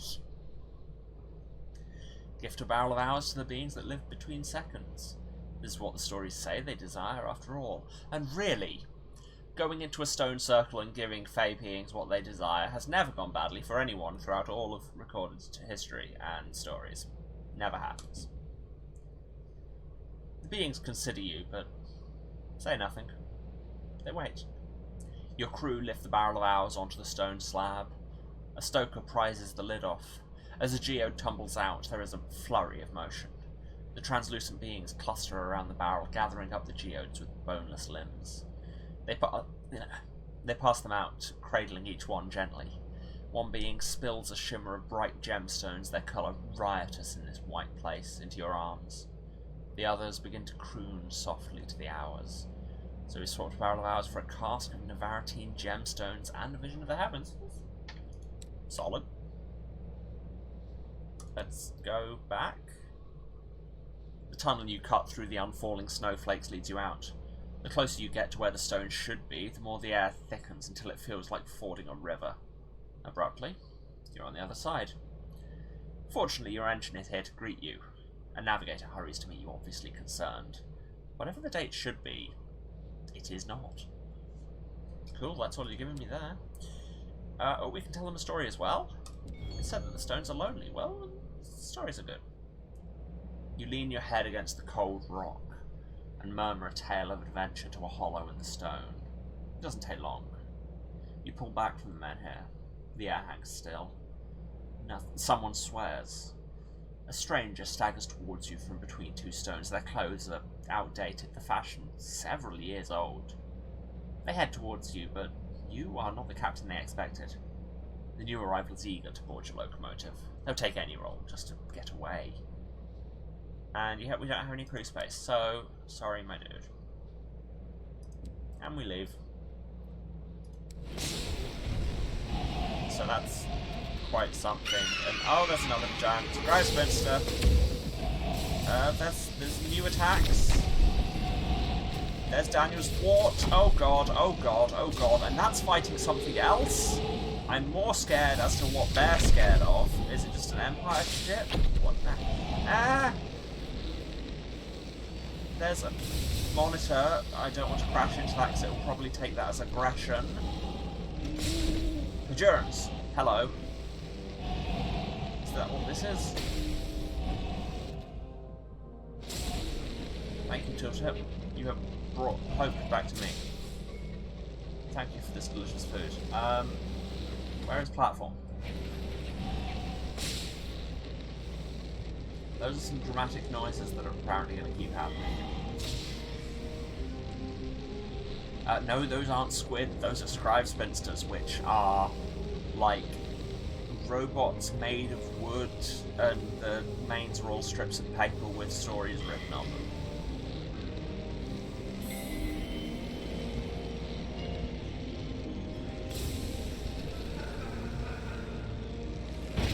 Cool, that echoing laughter wasn't creepy at all. Anyway, we found Perdurance.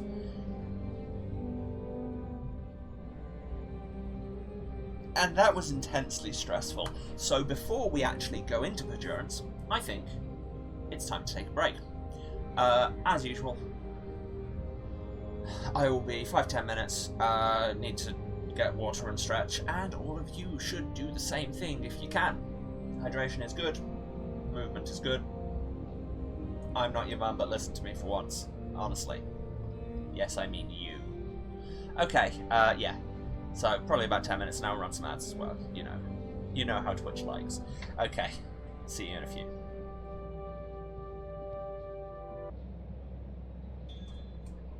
And I'm back, and I've done the thing where I was in the wrong pane when I pressed those hotkeys, and they made my browser go weird. Professional. Yes. Hello, everyone. Note to self, click back in the game. Yes. Hello. Sorry for the slight delay. This is what happens when, in continuing me being incredibly professional news, you stand there wondering why the kettle isn't boiling, and take far too long to realise that it is not in fact plugged in. But now I am back and I have tea, and it's all good. Anyway, we found Perdurance, which, just look at that. It's art. This is good art. I like that. On approach, Perdurance looks like an opulent mansion caught partway through a genteel explosion. Each constituent set of rooms accounted for, but separate and out of place. Each is connected in a rough circle by narrow, winding passages. The steep roofs are topped with shingled turrets and precarious towers. The elegantly disassembled country house perches on top of a soot-stained windowless factory whose chimneys belch gouts of smoke and fire. Enter the parlour. The doc's face set. Wow. And apparently we're also having the issue here where my lungs forget how air works. The docks faces a set of polished oak doors, carved with a series of masked figures dancing the quadrille. The windows in the parlour are shuttered, the lights stained with pale yellows, blushing pinks and bruised violets. Lit with the illusion of dawn, or perhaps dusk, you see a room cluttered with stiff-backed armchairs and decorative chaises, set against savagely floral wallpaper in shades of burgundy, violet and Brunswick green. A portrait of the Empress, unsmiling, hangs in an ornate gilt frame.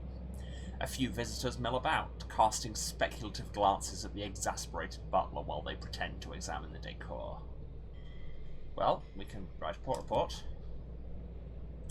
Perdurance is a jewel in the Empire's crown, where its favourite sons and daughters are pampered, protected, and preserved. The visitors are puffed up with importance and embarrassingly eager to tell you how they obtained an invitation to the Half-Light Masque, some through patronage or long service, others through less salubrious means. All are desperate to spend a day in the company of the glittering inhabitants of Perdurance, the brightest stars in Albion's firmament. For here the sons and daughters of Her Majesty's most important courtiers reside in eternal youth and sophistication. Cool. Paging Scott Westerberg. Let's talk to the butler. He appraises you with an officious disapproval that testifies to years of devoted training. Yes, and, he demands. He leafs through a leather-covered logbook to make clear that he is, in fact, terribly busy. What is this place? He sighs. This is Perdurance, the home of the Half-Light Masque. Here Her Majesty has created a single perfect day wherein the finest examples of the Empire's youth may reside for all time. At the day's end there is a grand ball. When it is over, the day is spun anew with fresh hours and all begins again. No one who resides here will age even a single day. Visitors are permitted, of course, relatives and a select few others, as long as they have an invitation, he says pointedly. Well, my fine fellow, whatcha? That was producing an invitation, not just like slapping him across the face, which it also could have been a mime for. Okay, how does one get in? You know, just say, for the sake of hypothesis, if someone was helping an underground revolutionary organisation operating out of a railway station and gathering them data from across Her Majesty's Empire to gain fraudulent papers, would one be able to get in then if such a hypothetical thing could possibly have happened? If one must ask how to obtain an invitation, one probably shouldn't have it. Typically they are granted to the relatives of residents, however the Ministry of Public Decency may award invitations to those who have served the Empire.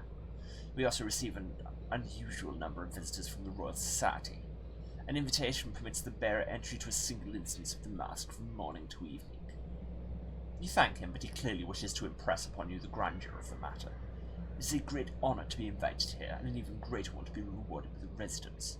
The Empress is most generous with her favoured servants. He gives you a sharp look and adds, and we are all her servants, are we not? Sure, that's me, devoted monarchist. Who is permitted to reside here, then? Right, they are the sons and daughters of Her Majesty's most valued, most trusted counsellors and confidants. The residents want for nothing, they need fear nothing. They will not grow old or know care or worry. They will be preserved forever in the flower of their youth and innocence. These are the gifts that are Her renewed Majesty's to grant. Can they leave? Why on earth would they want to do that? To do so would seem remarkably ungrateful.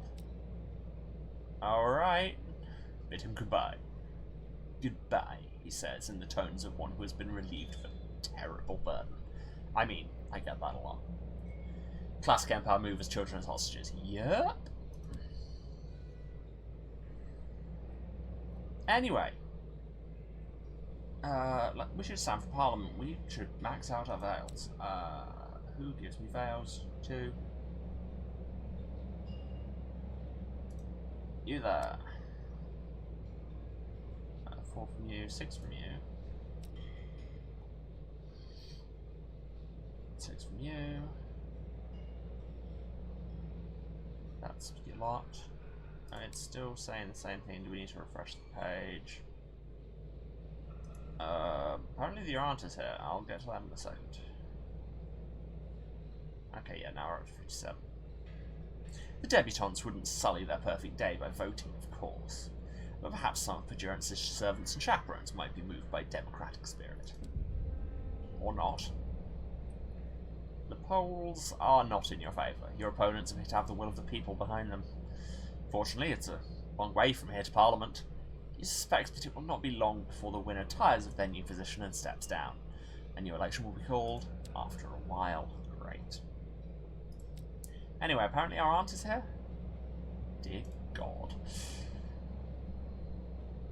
Yes, we've already read this. Yes, sure. Our difficult aunt. Our inconvenient, that's the word. Our inconvenient aunt can now be a quartermaster. Hello, Quizzy Dan. Well, welcome to my stream before I come on yours later on.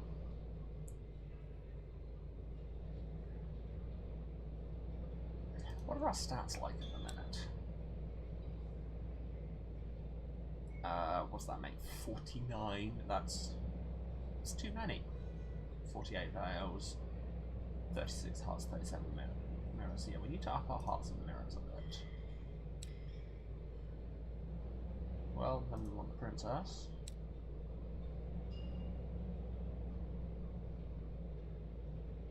We want the vagabond.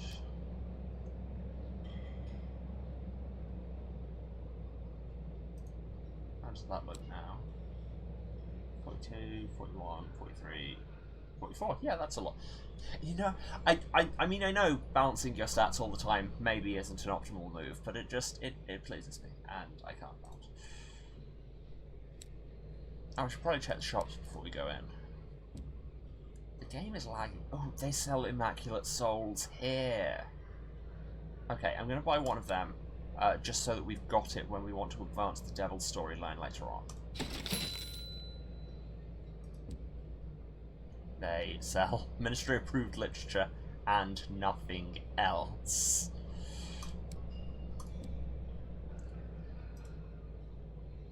So just here is the propaganda station. Anyway, about that invitation. Hand your invitation to the butler and join the Half-Life Mars. The portrait of the Empress swings open, and a succession of brightly dressed debutantes, sour-faced chaperones, and prim servants stumbles into the parlour. They barely have a moment to rest their feet and take a sip of tea before a panel of wallpaper slides open, the dark maw of a sharply curving passage just visible in the dawn light. The exasperated butler snatches the invitation from your hands. Remember, your invitation only lasts one day. It's a warning, but it sounds a little wistful. Not the way I just voiced it, it doesn't. I'm sight reading this. He propels you forward to join the court in its procession. You emerge, a little tender, into the morning. The morning room is a grander version of the parlour, presided over by the aureate Duchess in her pink and purple silks. Dowagers of varying stateliness and aplomb take tea and converse in low tones.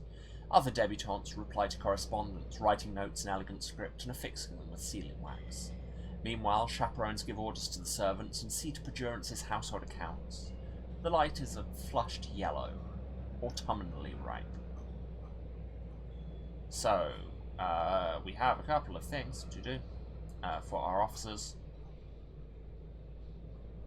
Also, there's a whole sub-thing here where we get favour with the servants and the debutantes. But first, find a way below stairs with the incognito princess. Okay, don't know why that needs 3 separate qualities, but sure. Dearest mother showed me the plans, says the princess. The engineers should be back here engineering. I do so wish to observe them. Let's rush. She gestures at a seemingly solid wall and urges you to follow. Alright. The loom chambers below stairs thunder and smoke. There are rows upon rows of hour looms, each tended by weavers with their hair pinned tightly back. The heat of the cooking combines with the shudder of machinery and pandemonium. Watching over it all are the theoretical engineers, access to the bard. Engineers only, states the sign in an angry fond. We have engineers. We have these rats. They're engineers. While the rats clearly unnerve everyone, when their knowledge of matters mechanical becomes clear, it's easy to arrange a meeting with the engineers who keep Endurance trapped in its single perfect day. The incognito princess is enchanted by the turning machinery, and the engineers are as enchanted with her. They form a hive of activity around her, competing to answer her questions. She seems unsatisfied, though, and presses harder. Change is the one constant, though, she says. How do you truly prevent it? By what methods does change try to escape your bondage? She realizes you're still there and dismisses you, saying she can find her own way back. Alright, I guess. Back up to the morning room. Also, we need to search for Wilma. Somewhere in Endurance, there's a rat. A bored chaperone answers your question. Oh, the little fat one. No, she'll only come out later. Her owner doesn't wake up until the afternoon. Hidden in your sleeves, Cinders quivers with indignation. Cool, we'll see them then. So we can charm the servants, the chaperones, or the debutantes. And, like, winning favour with both the servants and the debutantes is the easiest thing by far with our stats, so sure. The chaperones, they cluster around the debutantes, watching over them with habitually pinched expressions. The chaperones are not used to visitors taking an interest in them. They're usually passed over in favour of their more elegantly appointed cousins. And indeed, many of them are literal cousins, either impoverished or somehow reduced in society's eyes due to scandal or unfortunate connections. All are past the age of marriage, and, at least as far as society is concerned, the age of temptation, and are therefore fit companions to ensure the debutante's dubious chastity. Gotta love the patriarchy sometimes. By the end of your conversation, their expressions have relaxed from pinched to merely sour. They have one favour with each, so that's the thing. We get favour with both, but not a lot. Morning has ended. One of the Dowager Duchesses rings a bell. The conversation halts with practiced suddenness. Morning is over. Everyone arrays themselves in a procession according to their station. The Dowager Duchesses at the front, debutantes just behind, then chaperones and visitors, and the servants bringing up the rear. There's much jostling for position within each group, according to rules that you cannot begin to fathom. You enter the narrow and twisting passage, stumbling in the enveloping darkness as the debutantes giggle and shout. With each step, the shrieks of hours being spun backwards resonates through your body, leaving you shaking and worn. You emerge blinking into the dazzle of afternoon. Here, the curtains are pulled back with tasseled ropes, allowing the clockwork sun to spill its stark gold into the dining room. That sounds like a bad idea. The long table is set with rows of gleaming china dinner plates patterned with delicate florals. Silver cutlery, polished to a high shine, gleams atop a pristine tablecloth. Servants pour endless glasses of watered wine, or carry in the next in a stream of elaborate dishes. So, here's Wilma. A plump white rat sits in a little golden cage. A dandy is idly feeding her slivers of camembert. He's happy for you to confer with his pet. This will always advance the story, but failure may impact Wilma's part in it. Well, we're not going to fail, because we're so good at things.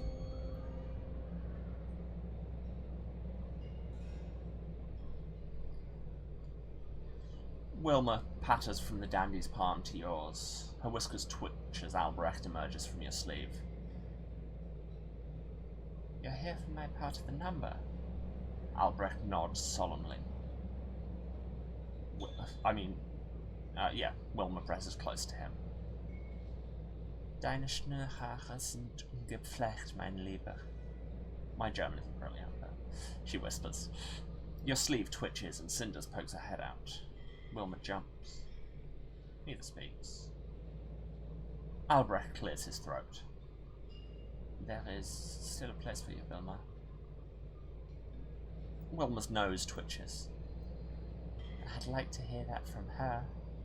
After a pause, Cinders inclines her head. Wilma sniffs. That'll do. For now. As you turn, the dandy stands. I say, would you give me something for my rat? Yes, a kiss for your rat, just like in the stories, ? He's comely enough. His emerald green eyes widen in delighted surprise as you make your intent plain. His lips press to yours. After, his gaze follows you as you walk away.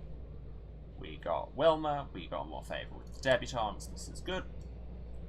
A Dowager Duchess gives a small nod, and the entire company rises as one. This would make a really good piece of immersive theatre. That's the thing, this feels like nothing so much as I'm in like a Cheap by Jowl thing. Am I thinking of Cheap by Jowl? I think I'm thinking of Cheap by Jowl.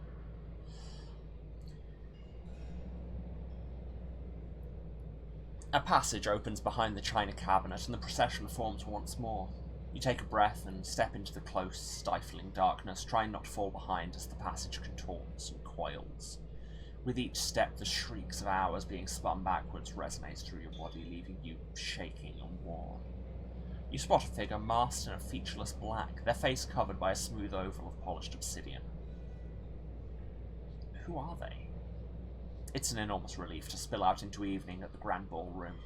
Everyone finds their place without a murmur, and courtly life is resumed, almost as though the terrors you just experienced never existed.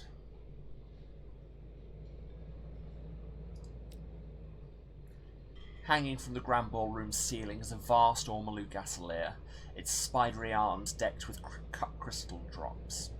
It casts soft yellow brightness onto the masked dancers below as they whirl across the polished parquet floor. Music blends with the hum of genteel conversation and the stiff swish of starched crinolines. The half-light mask is in full swing. Barely room to stand, much less move. Gasolier is not a word you see often. The old pretend nothing happened gambit, it's a classic. Again, our fortunes are much better if we work with the chaperones. Forgetting how to pronounce words again. The chaperones wear drab versions of the debutantes' masks, animals patterned in shades of brown and grey. They prowl the ball, ensuring that no one's getting too friendly. You help one break up an assignation between two of their wayward charges. The chaperone's eyes blaze with such indignance, you imagine the paste gems at her ears and throat gleam with reflected fury. As you drag the recalcitrant debutantes from behind the heavy fustian curtains, you notice that the glass of the arch windows behind them is covered in a layer of soot, blocking out any possibility of sunlight. Yeah, it's probably for the best, given the sun.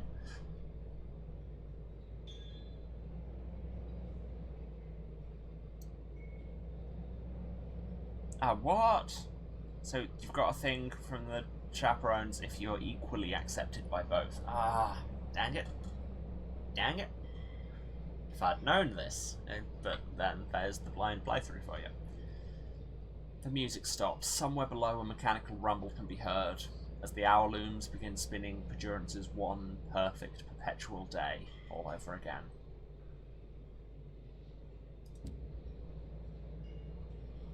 Half-light mask is over.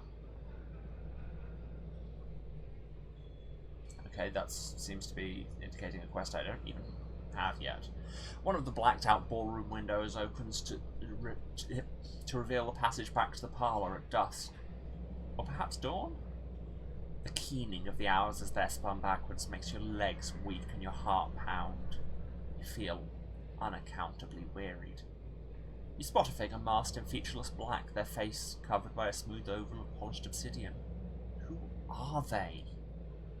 You enter the parlour through the portrait of the Empress and limp away, sore-footed from dancing and stumbling through the dark. Behind you, the members of the Court of Perdurance chatter and take tea, and make ready to begin their day anew, for tonight, and every night thereafter, is the Half-Light Mask. We hope you've enjoyed this short story.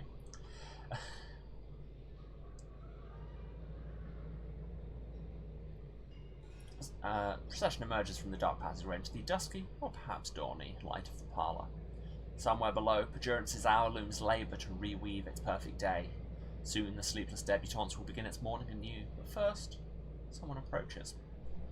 Yeah, we got more debutantes than servants, so one of the debutantes would like a word. It appears you made an impression on the gleaming residents of Pajurance. They do hope you'll return soon. Even a day as impeccably engineered and artfully arranged as the one at Pajurance can grow wearying unless seasoned with the occasional newness. You leave, richer in gossip and soothed by the distractions of the half-light mask. Our terror's fallen quite a lot, which is good, because we were in a lot of trouble. And gained 4 gossip, sure. And 200 XP, getting close to that next level. Exciting times. And we're back here. What? The shops haven't changed. Why would the shops have changed? Cool. So that was Pajurance. But more importantly, we've advanced a couple of quests, so we should talk to our people. Ask Her Highness about the rumours. The crew whisper of all the engineers in Pajurance just disappearing, leaving naught behind but sporadic ghostly screams in the machinery. Is this true? 24 starlings buzz around the princess's quarters. It takes some time to make yourself heard. Yes, because she is just such a Disney princess, and I love it when they drop that in. It's not true, says the princess, gesturing at a short woman with tall hair and spectacles. My friend was an engineer. She hasn't disappeared. She's right here. The analytical suitor sits, staring adoringly at the princess. However, I'm glad you're here. I understand that a new poetical movement inspired by the more melancholic strands of the Celestial School is meeting in Worldbury Juxtamare. I wish to better study this notion. Sadness. It is quite beyond me. She smiles. You're outside. Yeah, God, she is just a reality warping Disney princess, because that's the thing. When, as becomes very slowly apparent through this setting, when Victoria sold London to the Masters, like, every member of her family had something strange and different happen to them, and became something else. And the Rat Brigade, who now have 1 was part of the number. Cinders knocked back a shot of something unspeakable. We have to decide. A medic, Vian, or a demolitions rat, Angel. They refuse to work together. Lord knows why the lieutenant kept them in the same unit, though. He did have Sponge for brains and managed to bungle betraying us all, so I would venture stupidity, Cinder scowls. Anyway, Sarge knew we couldn't keep them both. Told me while he was scamming on the gin. Gave both of them the same number. Wilma scampers forward. Vian's an old friend. She's at Maudlin's. She won't leave until she knows they can manage without her. We'll need to give them a condemned experiment. Angel's completely barking, but if you want him, he'll want a party thrown in his honour. Munitions, some inspiration on our part. Up to you. We shouldn't choose between comrades.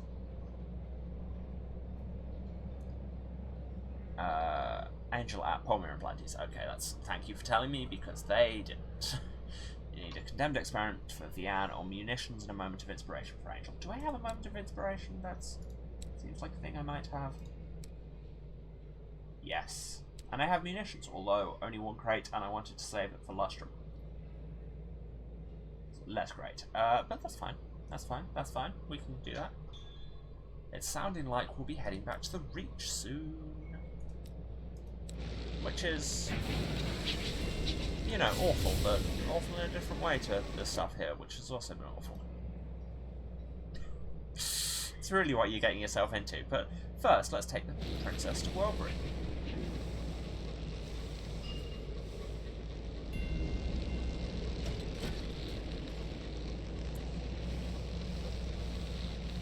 And try and ignore that creaking, that aggressive creaking, which is those big scribe spinsters, while we go this way. There's an Empire Dreadnought, but they shouldn't have any problem with me. Devoted Nauticus that I am. Has in no way been contracted to do some smuggling, and accompany captivating princess on her weirdness. And we're back here with all the bare rock and campfires and mists, and frankly that means a sea urchin could loom out of the sky at any point like that. There it is. Don't like it at all. Rabbits run.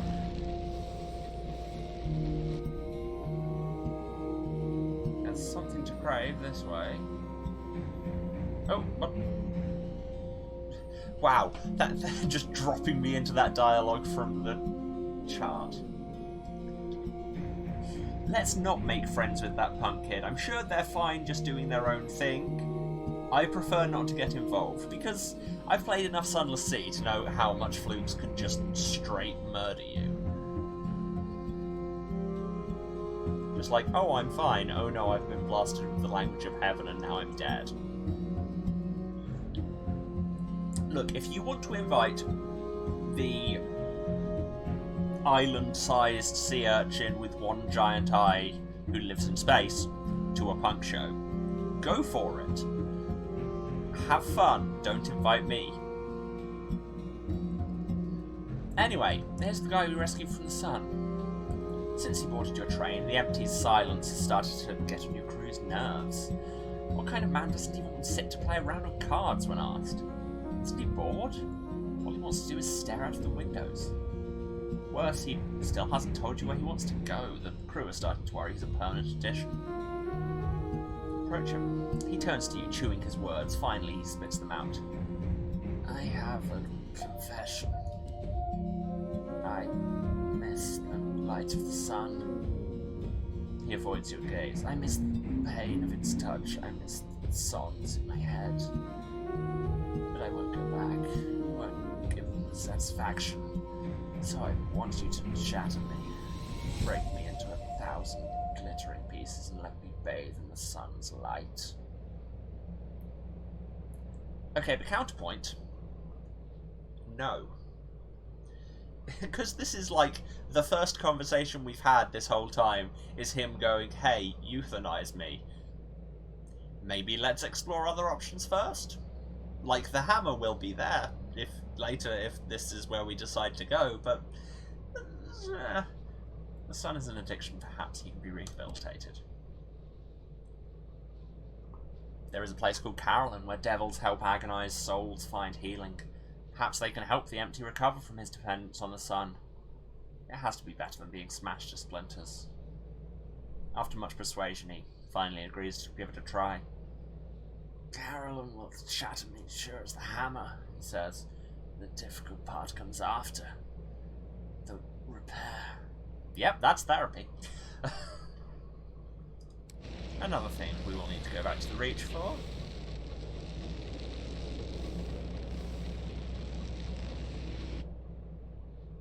Well, there's a horror just there. Should we inspect it?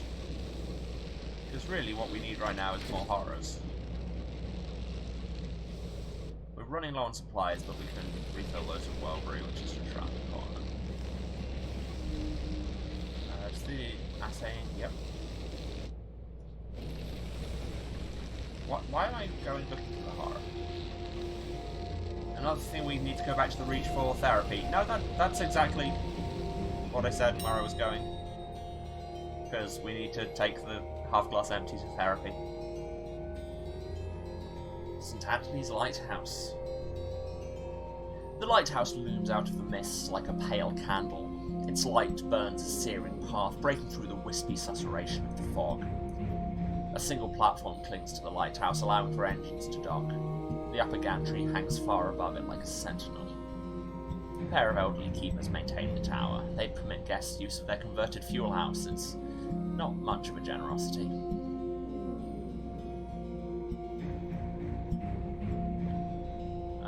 Let's go to the top and see what happens. The climb is harrowing. The iron stairs are rickety and unsteadily bolted to the lighthouses in a wall. That's lighthouses.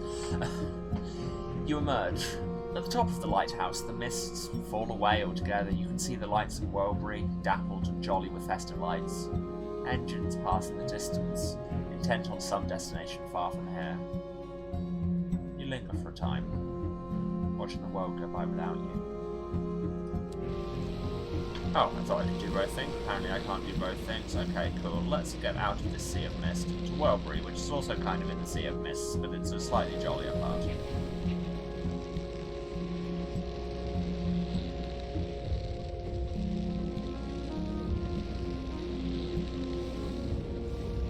Hello, Welbury, that background.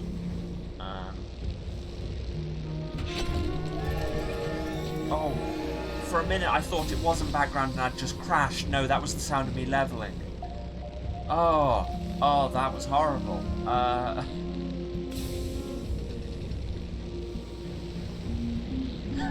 Just let your crew begin singing around about the seaside. Does this count as mutiny?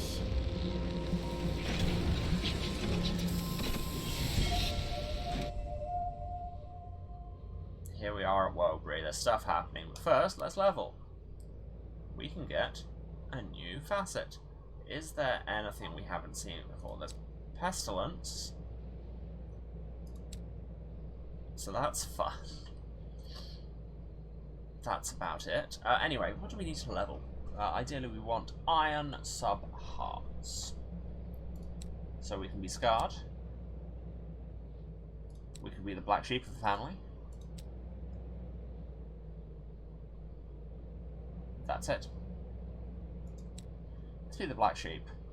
You never fitted in, you were a piece from another puzzle. You came to revel in your family's disappointment. Their disapproval was a trophy, their condemnation a commendation. Why did they resent you? For my successes. That which you deemed a virtue, they deemed a vice. What you adored, they despised. The things they revered, you mocked. You were a stranger to the people who knew you best. Yeah. The mists of Welbury. Fog rises from below, seeping through the wooden slats of the dock.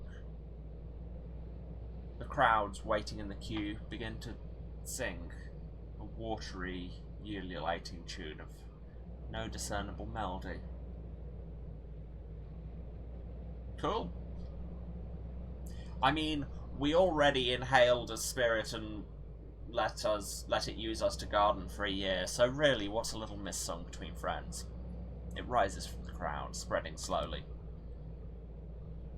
The song spills from your lips. There are no words in it, but as your voice rises with the others, there is a sense of belonging. Gradually the mists ebb. The song stills. A woman exclaims with joy and holds up her right hand. The mists have left her a gift, a pink new finger sprouting beside her thumb. Your terror has fallen. Great. Question mark. I can't remember exactly what's going on with Welbury, but this is some exile crap right here.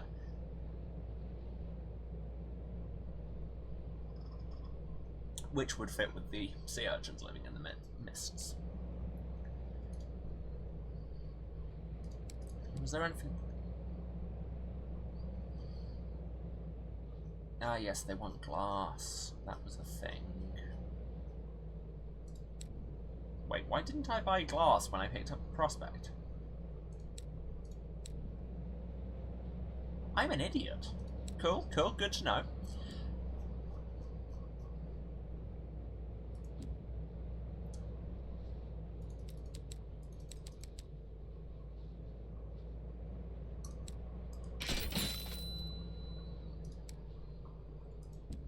Okay, anyway, to town. We can pay, we can queue. There we go, now it is time for the lottery. The crowd churns and mutters to itself, politely despairing. The couple in front of you appears to be undergoing a de facto divorce. According to the rest of the queue, they began the wait as newlyweds. It's time. A drum roll is performed by a smugly beaming child in a bright blue uniform. A maternal figure, similarly attired in cobalt, counts off the front of them. Why can I not read? Counts off those at the front of the queue. She reaches you, then 3 behind you, then stops. That's it. The rest of you will have to come back for the next lottery. Workers from the Bureau of Entertainment swoop in, gathering the lucky winners. A man and a... Yeah, we've seen these two before. Oh, and it's not the date that it was, because we've been queuing for a while. We will have another coat, because of course I'm going to have another coat.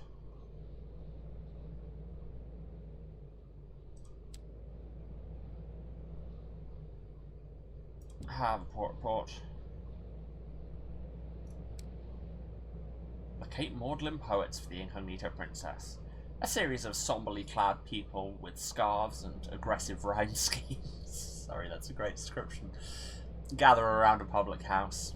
This must be the meeting place of the celestial-inspired poets the Incognito Princess wishes to see. Is the princess a beatnik? Is that what we're learning here? You squeeze in the back. There are rows of serious young folk before you. Poets take the stage to chart their woe with the working class's plight. Or at least, that's what you presume from their gestures. They're inaudible over the chattering of the chattering classes. The Incognito Princess is pressed against the back wall. She ignores the rats who assemble to pour worshipfully at her feet. I would rather be closer, she states. Well, luckily I've got all these Bohemian connections. You're a friend to all poets, and all these poets are your friends. If they knew you were in town, they'd have saved you a space. Hurrah, it's you. As soon as you identify yourself, a spontaneous cheer bursts out. I often have that effect too. You and the princess rush through the crowd. You look up at a poet staring into the middle distance, describing the misery of the hour looms. Slowly, he becomes aware of the Incognito Princess, stutters, and changes tack, hailing Her Majesty in celestial verse. Soon another poet steps onto the stage, adding her own thoughts on how extraordinarily well the princess compares to the first day of spring. Then a third. Then a fourth. The princess takes a break from the attention of the poets and turns to you. I will meet you back on the locomotive, she says.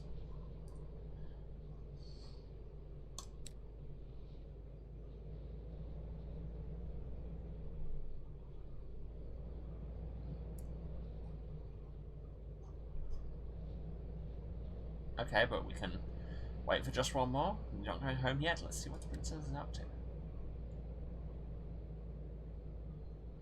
You push back into the public house to see every poet in the room hailing the Incognito Princess, trying to find couplets to exactly chart the bounds of her perfection. Not so... Wait.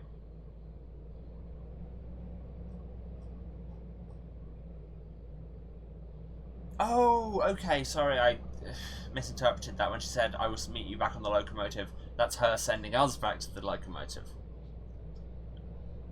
Okay, I see now. Interpretation.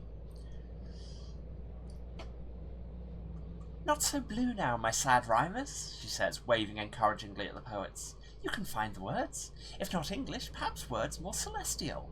After a brief moment, they find a language whose shapes sound ill-fitted for a human palate. They rush on joyously. One poet's tongue ignites, then another, then a third. Soon every poet has a mouthful of flame, and still they don't stop. In the middle of the conflagration stands the princess, beaming. Yeah, like I say, the whole royal family have stuff going on. This seems to be contagious. Best run. Lost 1 hearts, gain 1 searing enigma, swings and roundabouts. Lost some time on her clothes, gained 20 terror, having seen her tell people to do correspondence poetry, and it worked.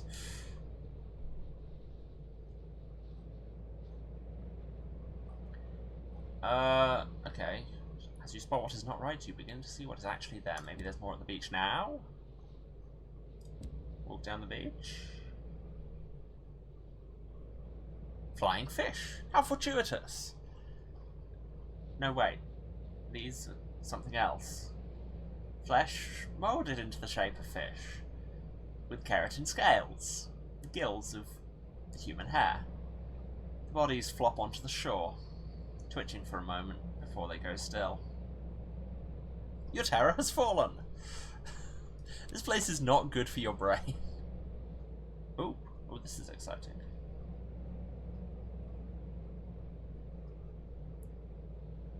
Seek out the stained glass aristocrats. The rich totter around the port, sneering. Their eyes are an affectation, a mimicry of the mischange done to long-term port workers. If you convince them that you're their peers, they'll help to pare the lies away. This will assist you to see Wellsbury weirdness around the beach and Wellsbury Upton Mare.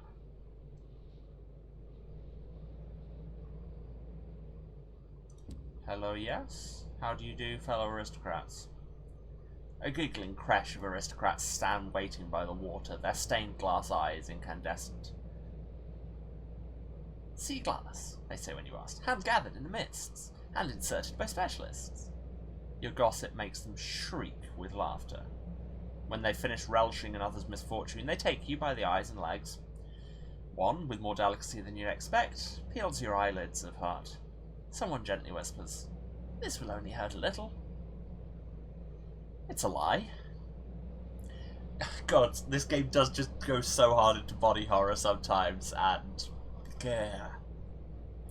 When the tears finally stop flowing, you can see more clearly the port's naive attempts to be anything but what it is.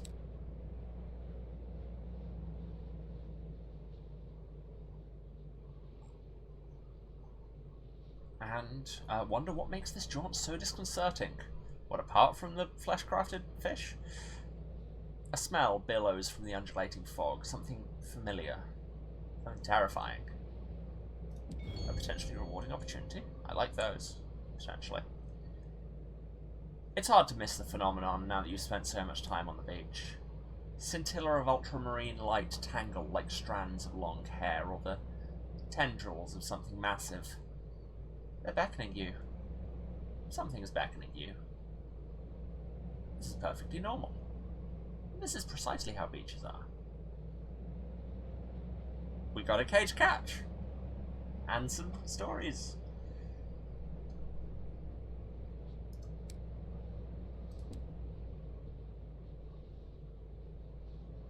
Ooh, this is new. Clamber through the gnarled door. There we go, now that we've got our Wellsbury weirdness up to 2.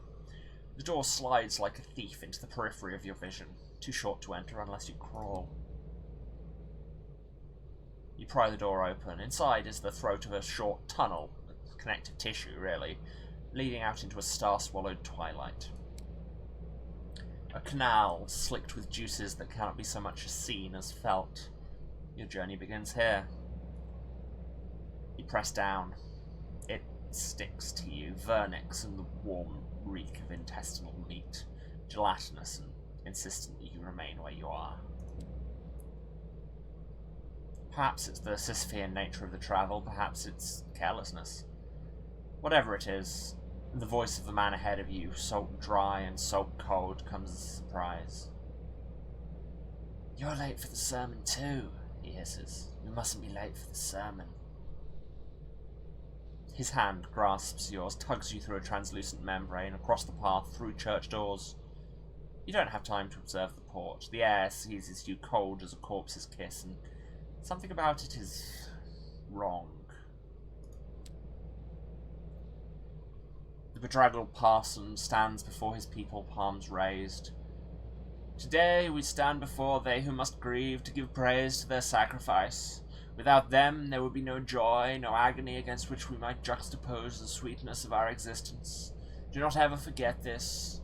If you forget all else, do not forget this." He raises his eyebrows at you. "A pleasure to see a new member. Please join us later on the beach."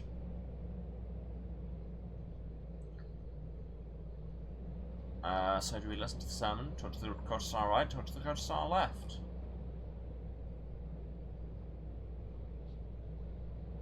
Okay, now I have to check this just from the description. Listening to the sermon. You find a seat among the parishioners, their skin walled with strange patterns, tentacular calligraphy that might quite possibly be flesh. The bedraggled parson paces across his stage, lit up from behind by his reverence, his conviction in the sutras of his speech. Here is a man assured of his precise place in the universe. "And remember, next Tuesday, a baptism at the Mists. All those looking to experience a closer connection with they who must grieve, come down to shore." Oh, we can do the other things as well. So, cultist to our right. You lean over to whisper to a diminutive old woman, her hair swaddled in gold filigree. Upon closer inspection, it becomes evident that it isn't hair that sits atop her skull, but thousands of delicate cilia. Still, aside from that one anomaly, the woman seems normal and generous with her attention. I like coming here. The parson's got good art. No idea what he's trying to say sometimes, but he's got good art. He wants us to rise up, rise beyond who we are and what we are. We just got to give ourselves to they who must grieve. That's how I got this. She strokes her hair. In the mists. She leans in. But honestly, I'm only here because the parson's a pretty one. The dragon parson stands before his people, palms raised, and lo, such are the wages of wisdom. Never again would they be blind to the suffering that is existence, the loneliness that throbs in the heart of the universe. Just to your left, you share a quick dialogue with a restless-seeming individual of indeterminate age, gender, and species. Hello. They burble gently at you, their voice like a chorus of brooks. You're new. When they speak, you can see that they do not in fact have tongues, but a mouth like the inside of an intestine, soft with pale villi.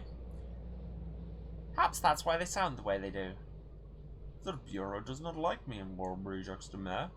They don't even like me in the off-season. But I have seen They Who Must Grieve, and I remember that day always. It transformed my body, my mind, and my heart.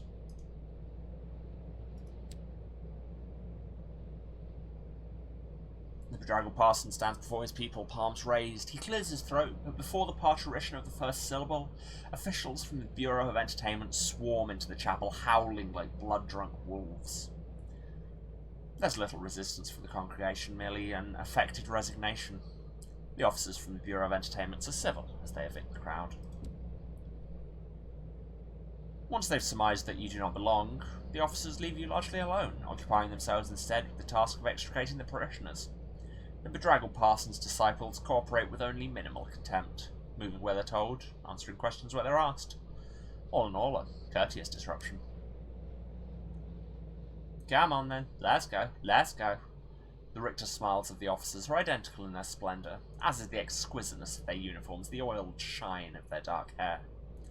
The Bureau of Entertainment is the branch of the Ministry of Public Decency responsible for the well-being and upkeep of Warbury-Juxtamer. They take their duties seriously. Run from the cops. Sod this. You flee from the Bureau of Entertainment enforcers, who are quite naturally aghast at your audacity. This is not Welbury as you know it. This, without glitz, glamour, or a single tourist barring yourself, the port lies sprawled under a sky now cataracted with milky nebulae. None of the familiar constellations are in sight, and every building's a bone gnawed to the marrow. Despite the dilapidation, the place bustles with grim activity. And the smell, the cloying putrescence of it, a stink of hay and fecal matter, brined in a miasma of dead marine life, copper, and fresh bread. Welbury-Juxtamer has become a corpse. The run-down bones of its forgotten attractions swarm with bedraggled men and women, all armed with cleaning equipment. This is where the workers of Welbury live and labour to create the gaudy frontage seen by tourists. The beach is now a decaying mess, visited only by the cultists who attend the chapel there. To linger here, you'll need to work, but labour is poorly paid. Take other workers' jobs too often and they'll firmly encourage you to depart. Ah, there's the portraitist.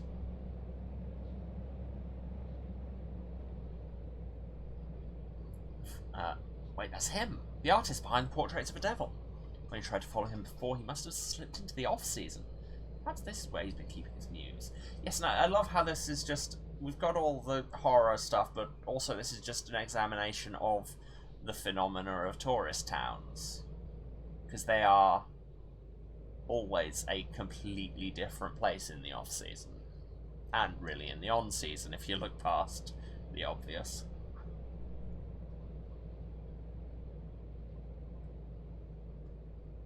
I mean, speaking as somebody who's spent a lot of time vacationing on the English coast, this is all pretty accurate. The portraitist enters a dismal tenement. Following him, you listen at its many doors until you hear his voice. It's raised, impassioned argument. The other party responds in calm, frank tones. Suddenly the door is flung open and your portraitist stumbles out. "She's done with me," he croaks. "I offered her everything. I am emptied." He pushes past you. Beyond, the room is lit by a candle. You can see the shape of a woman, slender and gowned, at a dressing table. She's coaxing something wispy and phosphorescent into a glass bottle. "Hello," she says. "You're a captain, aren't you? Please, come in." So that's how it looks when a devil takes somebody's soul in this setting. She lights another candle and its light shines on her patchwork face. Her mouth and its polite smile occupies the space where an eye should be. Her nose, prettily pointed, protrudes from one cheek. As you watch, her eyes rove idly across her forehead, both fixed on you with evident interest. Okay, so maybe the painter isn't a cubist. This is just how she looks. Cool. Good to know. Normal, very normal and good and cool.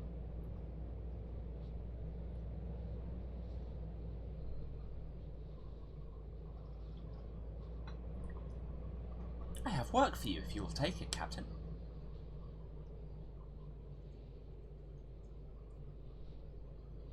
Right. It seems like a slightly rude way to start this conversation, but what's up with your face?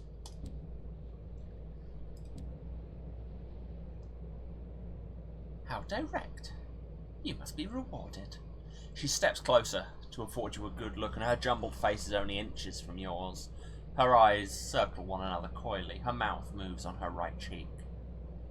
"An industrial accident. A law furnace overheated back in the Iron Republic. I was the lucky one. Many others suffered more drastic and occasionally liquefying consequences. No, it does not hurt, though eating soup remains a challenge." Ah, the Iron Republic. Frankly, I'm amazed none of that had come up yet in this, because it's a big thing in Sunless Sea and in Fallen London, and it's one of my favourite just kind of side bits of the setting. Is it's an anarchist city, a city founded by anarchist revolutionaries originally from London, and well, from a mixture of London and Hell, who, as their independence from law, and that's all laws, including basic laws of reality, and yeah, there's no rules to literally anything, and everything gets very strange there.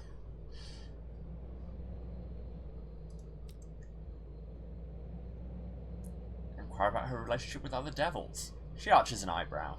The eyebrow in question is making its way toward the very middle of her face. "Devils are judgmental creatures, and often vain. Many of them would struggle to acquire souls without resorting to seduction of one sort or another. And seduction is always easier in a pretty face. No, they do not like me. I've had enough of being looked on with disgust by devils and with reverence by lunatics. It is tiring. I wish to go somewhere where I won't be looked on at all." So, about that work. "I would like to book passage to the Well of the Wolf here in Albion. Do you think you can accommodate me?" So we can agree for a price, which will be her soul collection. Agree if she returns the portraitist's soul. I mean, I already got a soul collection, so go for it. Let's do a philanthropy. She seems surprised. "Are you sure?" "I didn't even want it, really, but he offered, and old habits rather got the better of me." "Yes." "As you wish, Captain. I will restore it before we depart, although I'm not convinced he was making best use of it." She insists on paying an additional remuneration once you arrive at her destination. She packs a small bag, selects a number of bottles from the cabinet and slips them into it, then dons a veil. Shall we go? I'll be no trouble. I've learned that it's best to keep to myself. Alright, we can do that.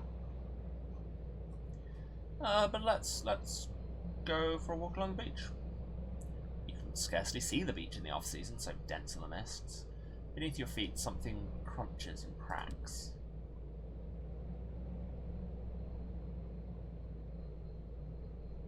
Woburn Juxtamare is shattered beams and broken stone, and the beach is a stretch of filth clotted in stinking clumps. Even here there is work to be done. You could assist. Just... without context, just the fact that one of your options is divest the donkeys of their eggs.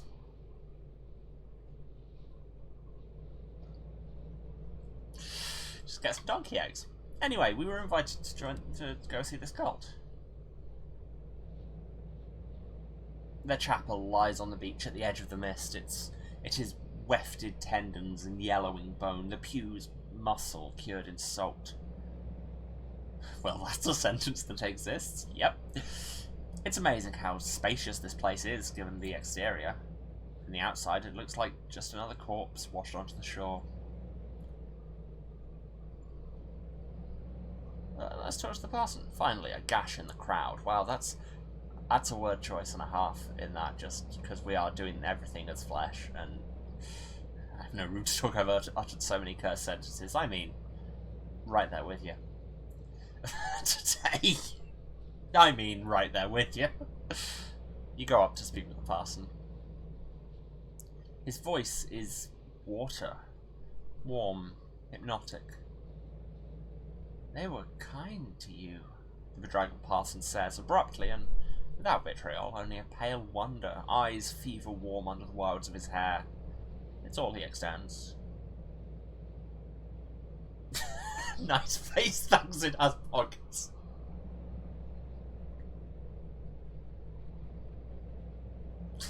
Okay, yep.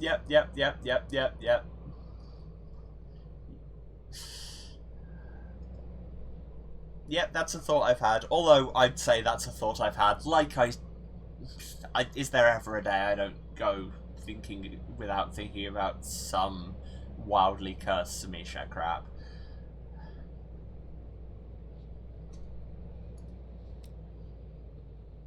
Agree to a request. Recruit for the cult. Yeah, we are the same person. This is repeatedly been established, I suppose. The bedraggled parson sighs. They are so lonely, all of them. Empty but for the grief in their ribs. If only they'd come here. Find them, ye burbles. Find them. Find the lonely, the broken-hearted, the barely breathing, the ones who'd think this port could ever save them. Find them, tell them about they who must grieve, about us, about how love can turn in the heart like a key and open the soul to the universe. Speak to them of change. Tell them.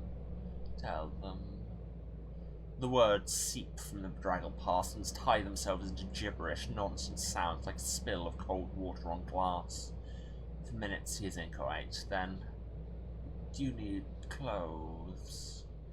The cultists cram you into second-hand finery. Shabby, but serviceable. Okay, I will talk to you later, Dan, as well you know. Now you're suitably attired, they bundle you across the off-season and through a door to Welbury. The membrane blocking it shivers and twitches, reluctantly allowing you to pass through. Time tingles on your skin for several minutes after your arrival.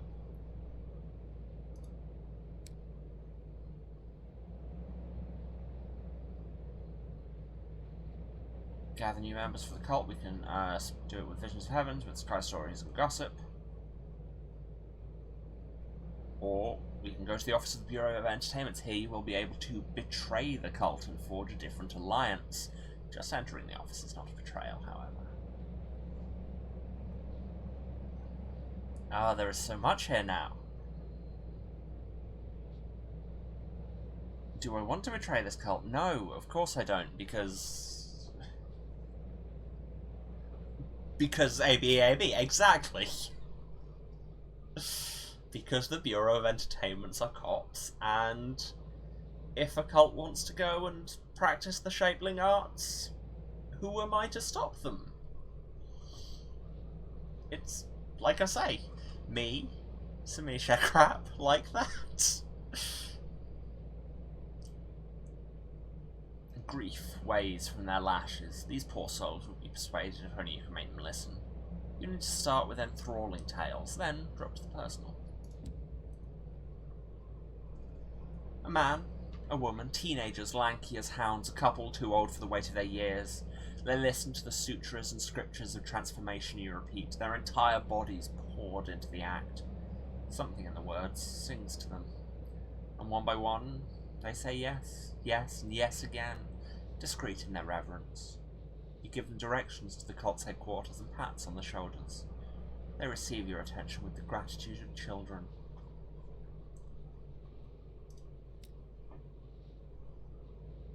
So let's head across to the off-season.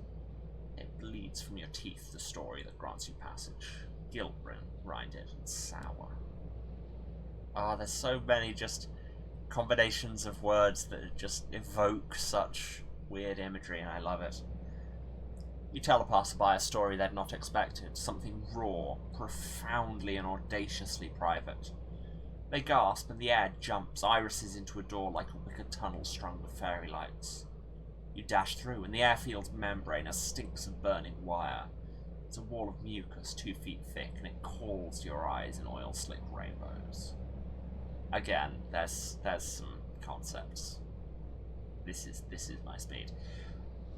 And just that thing that the one way to get past the illusion of the perfect English tourist town where everything is lovely and everyone engages in small talk and nobody actually pays attention to each other and you just kind of exist in a conceptual void and are not perceived, and the only way to break through into the actual real town that is there is just by being too real for a moment.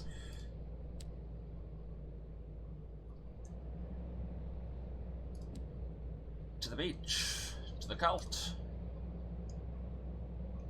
Report the results. The bedraggled parson will likely wish to be notified. Thank you, says the bedraggled parson, tone milk mild.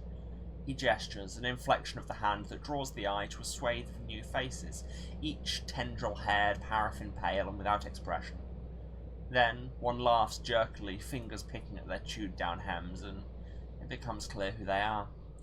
They who must grieve is soothed by their presence, as they are by their contact with the numinous.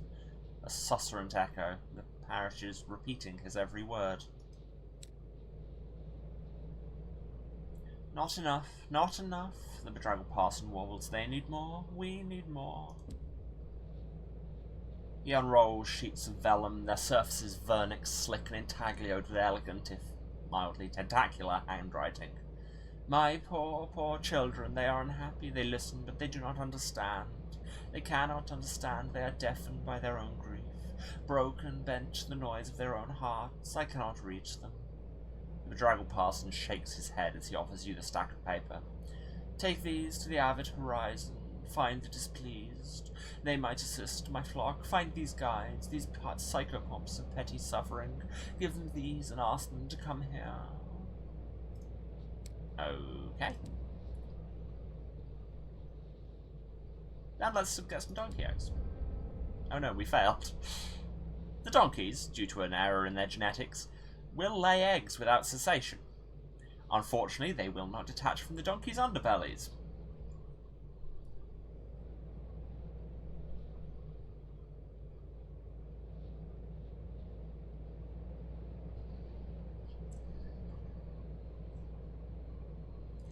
Well, time for a meeting. Oh, well, yep, there you go. That's what you can end on, is donkey eggs. This has been a good run. Things have definitely been happening. And it's the task of those working in the off-season to remove them. You work for hours, flensing eggs from the growling, sulphuride quadrupeds. At some point your hand slips, your blade digs down, You pierce a handful of jellied eggs, and their denizens dribble across your body, curls of milk-pale flesh and staring, sightless eyes. The smell is eye-watering. Oh, yeah, yeah, yeah, yeah, ah. This, yeah.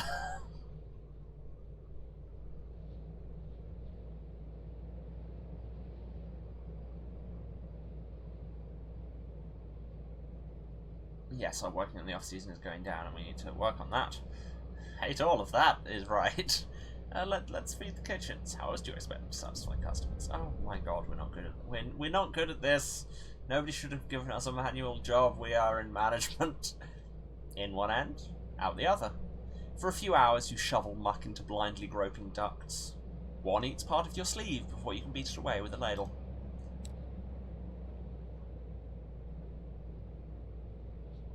Alright, so doing that is decreasing my working in the off-season. Well, anyway, let's leave. This is all awful. The doors are gorgeous baroque perversions set with gold leaf, and they stand untethered to anything but the constellation-gnawed sky. You step through the doors, and back into the clamour of the port.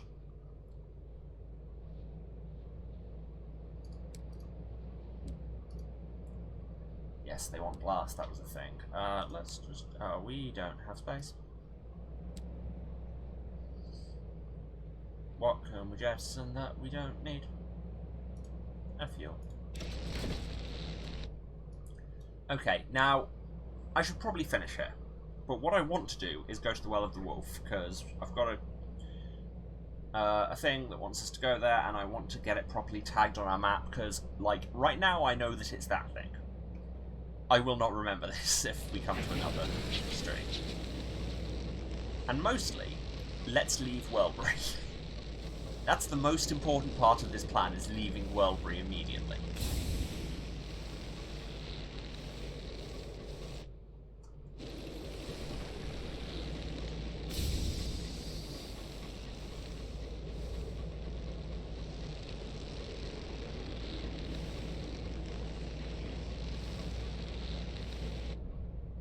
Oh, there's still more discontent happening. Oh, let's just take the nightmare stack, whatever.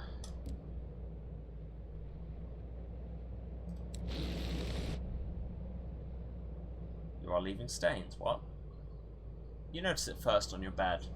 Faint, rusty marks at the creases of your pillow. There are finger traces, the shade of old blood on the handle of your door. The armpits of your clothing, too. Something with the taste of metal is coming out of your pores. Cool, I'm sweating blood. What? Why? Why? Why? Understand first. What are you trying to hide? Oh, or not. Wow, I can't make a roll. The fingerprints are yours, but not. Your fingers don't have a pattern on them anymore. You could try asking a doctor about your symptoms, but discretion is required. Try not to think about it. Great! Great, very cool and good, and great, and normal and cool. Well, there's a marauder there. Have some mangonel.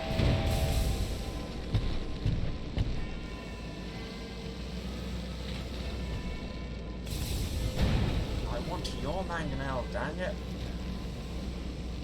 Rapid fire mangonel, please. Oh, no, bad times. Don't give them a broadside. Especially at point blank range. Bad maneuvering.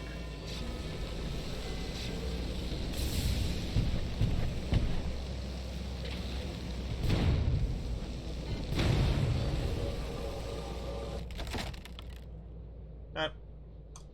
Anything cool? A barrel of ours. Oh, but I don't have space for it. Well.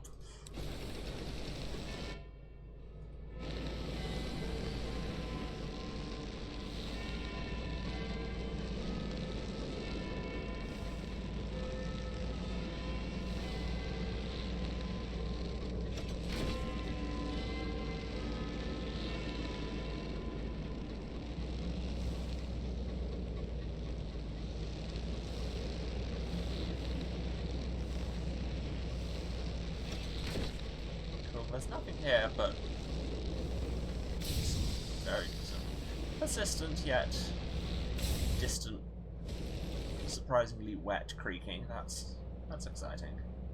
But here we are. Wool of the Welf. Well of the Wolf. Ah, the Wool of the Welf.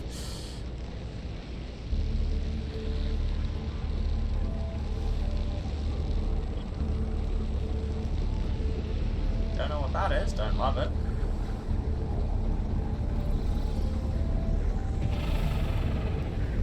Don't know what that noise was. Don't love it. Oh, it's the bat! I forgot about the bats! I forgot about the bats! Oh no, there's multiple bats. Oh dear. Oh no. This was all a terrible plan. Also, can I not land? Is there not somewhere I can land?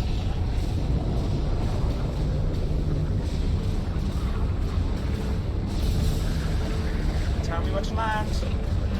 Is this platform a place where I can land? There you go. Well of the Wool. Cool. Approach. Ah!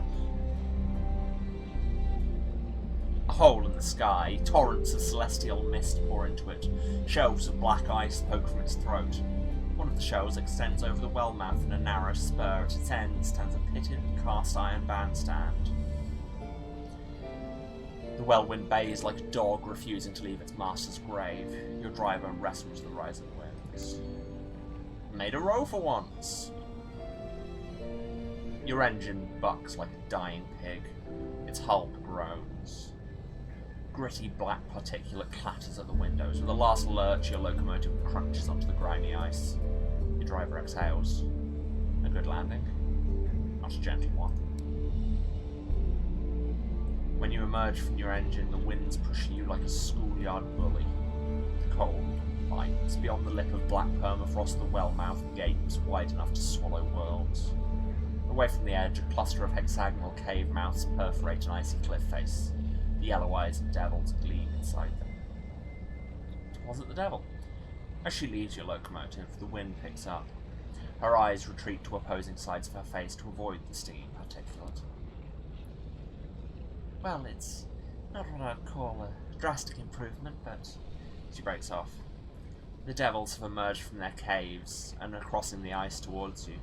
They gather in ragged suits and threadbare gowns to greet her. Their examination is cursory. When they look at her face, it is with absolute disinterest. Then wordlessly one of them points towards an empty cave. "This will do," she says. Her voice is hoarse. "One last request, Captain. I'll need a live chorus to be. If you can bring one, I'll pay." She shakes her bag, which clinks with bottled souls. To capture one will defeat a swarm in battle. We can do that. Defeat a swarm in battle and lure one into a cage with nectar. Okay, that's important to know.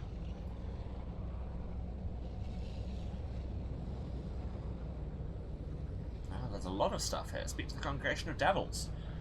They emerge curious from the caves. Once they were dapper in pinstripe or delicate in brocade. Now they wear rags. Their brocade has frayed, their pinstripe faded to porridgey grey. You ask about their lives here. Silence. When you persist, one steps forward and opens his mouth as wide as he can. Plainsong emerges, sweet with a sonorous drone. The devil's lips and tongue aren't moving. The song is coming from deeper in his throat. You stand on tiptoes. The devil leans obligingly forward. You peer past his tongue, his tonsils, his gullet, and see a large, compound eye, insectoid, iridescent, peering back at you from his chest cavity. The devil steps back. That's all for now, it seems. Wow, today is the body horror episode. I can only apologise. Approach a stone idol. A large fragment of sky rock has fallen here. It's been graven by the wind or by long-forgotten tools into a bulbous shape, perforated by holes of different sizes. It moans, it whistles. The shapeless idol looms over you. Someone has scratched jagged teeth around each of its holes, transforming them into many, many mouths. A heavy hook is affixed into the stone just higher than you can reach, while at the base of the idol, 2 depressions have been dug into the ice. The first holds a knout? Not a word I know, to be honest, with hooks knotted in its thongs. The second holds a buckled strap of something like leather. So this one increases your heart at the cost of iron and mirrors. Honestly, I think that's fine.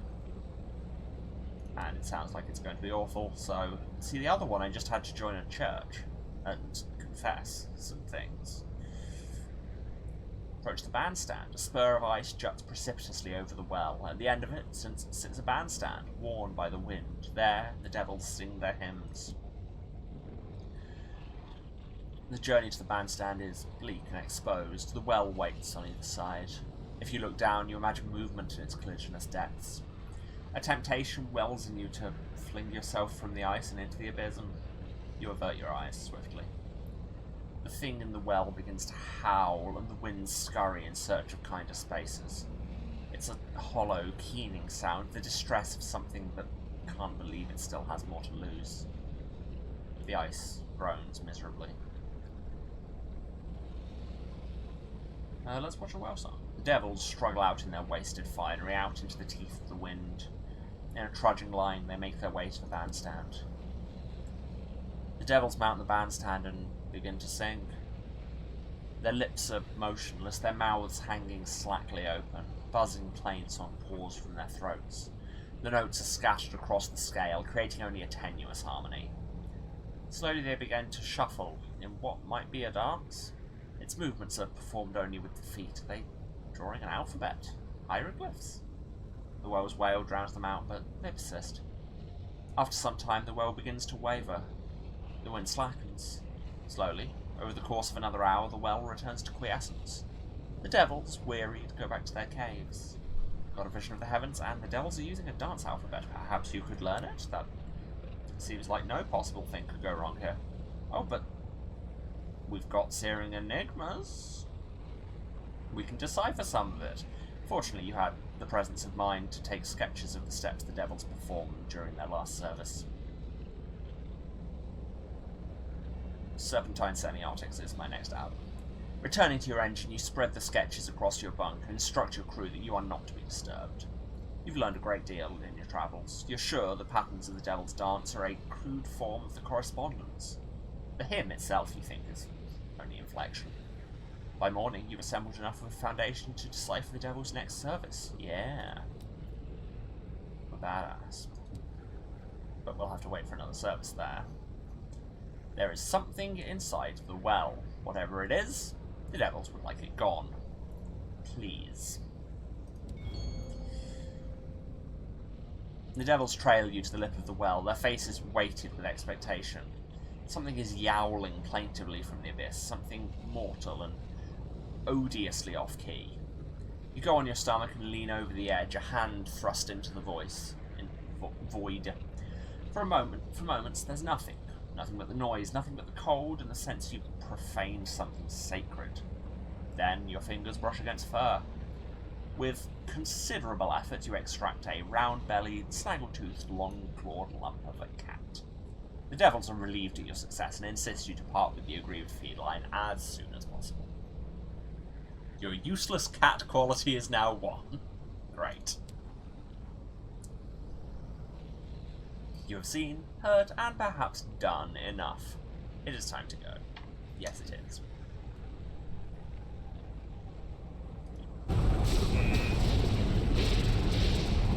Knew that would have dropped me out just like that, but I'm prepared, and I know how to drive a train. If my useless cat quality is high enough, do I get ahead?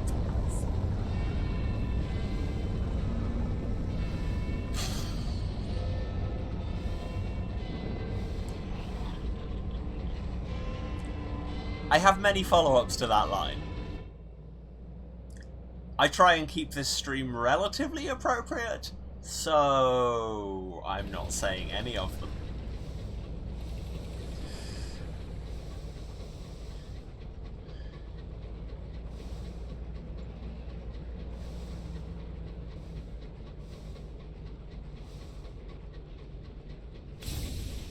I don't really know where I'm heading at this point. I need somewhere to sign off. I'm not sure where. Where's the nearest port? I don't really want to go back to Welbury, but if there's no passage through here towards London, then I'll do that. Oh look, a passage through here. Although is it? Or is it just a slightly inset dead end? Or is that a passage, or is that background? I can't tell. Are you background? You are not background. Sweet. Good to know. Science was done.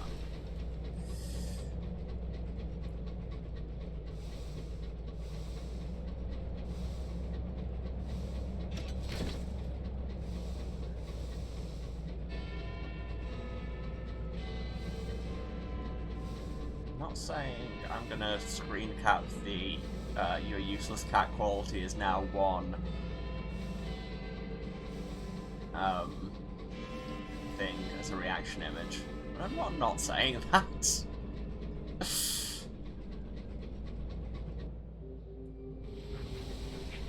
Something here.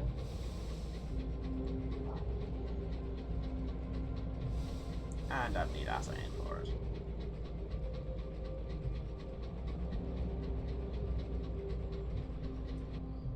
Yeah, I think we just had him at the bunch at this point.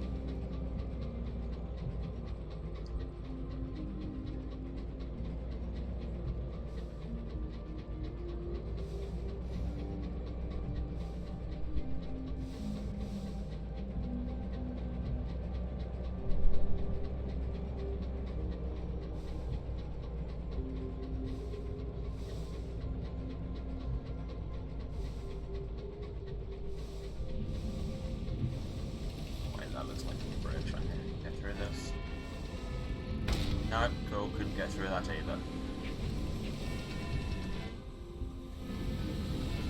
Really, what is science if not ramming your head into things to see if you can make it through? Whether metaphorically or literally.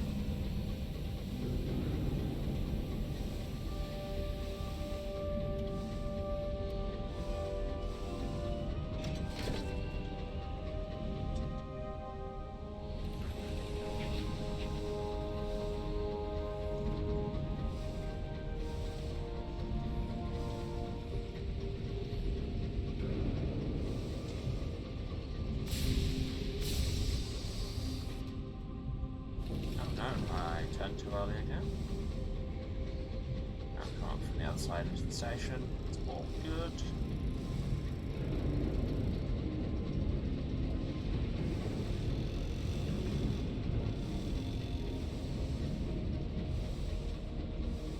And here we are back in London. Under these bridges, which actually are over into the foreground. And we dock, and it saves, and we done. Slightly overrun, but I did not want to leave it there just with me at the well. So, well, that was eventful, but now it is time for me to do the wrap-up. So, yeah, all the usual stuff. Thank you so much if you've been watching. Thanks so much if you stayed to the end, it means a lot to me, but obviously not to say that people who can't... People have lives, and I am just some random streamer shouting about gross things. But anyway, that aside, if you've been watching, you know where to find me, but just in case, this is twitch.tv/Serasent, SERASENT, streaming every Tuesday, Thursday, and Saturday at 2 PM British time. That is 9 AM Eastern, 6 Pacific. Other time zones are available.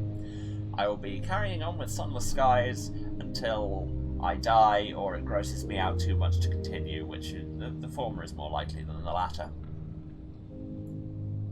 If you miss anything, you can catch the VODs for 2 months afterwards on my Twitch, or you can go to my YouTube, also Serasent, for everything back to the start of the channel, up to currently partway through Pyre. I need to get editing on that actually and catch up some.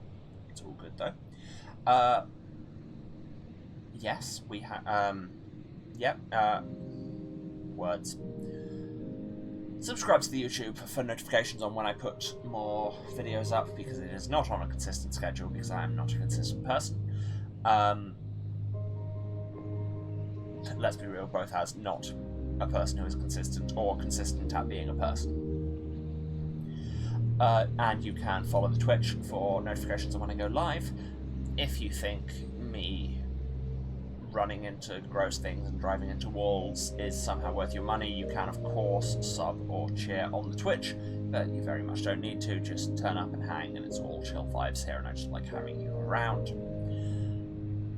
Other things, if you want to find me elsewhere on the internet, best place to check is on Twitter at Waruce, that's W-A-R-U-C-E, where I shout about...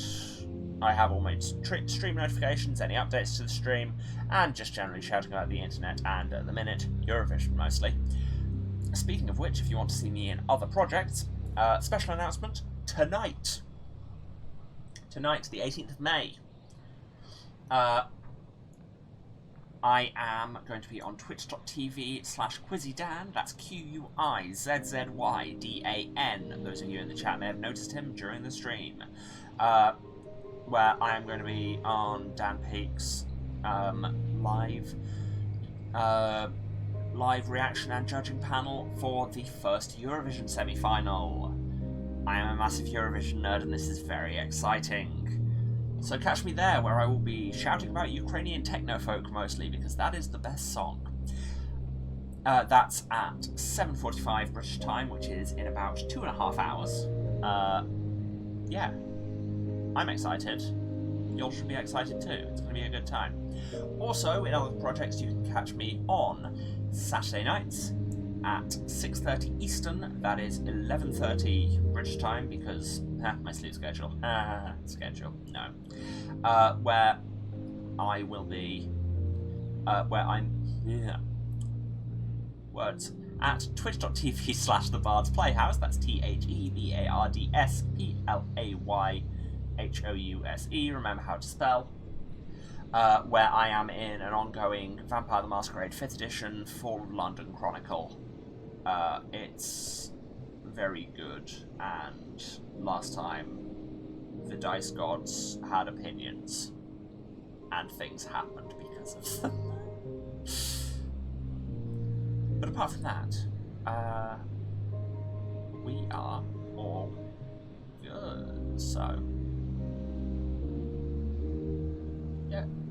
I'm glad you have appreciated the chillness of the stream. I try and keep it pretty low-key, just hanging with people, which I will continue to do. Like I say, 2.5 hours over on Quiz Dan, and otherwise I will see you all again for more chill, and then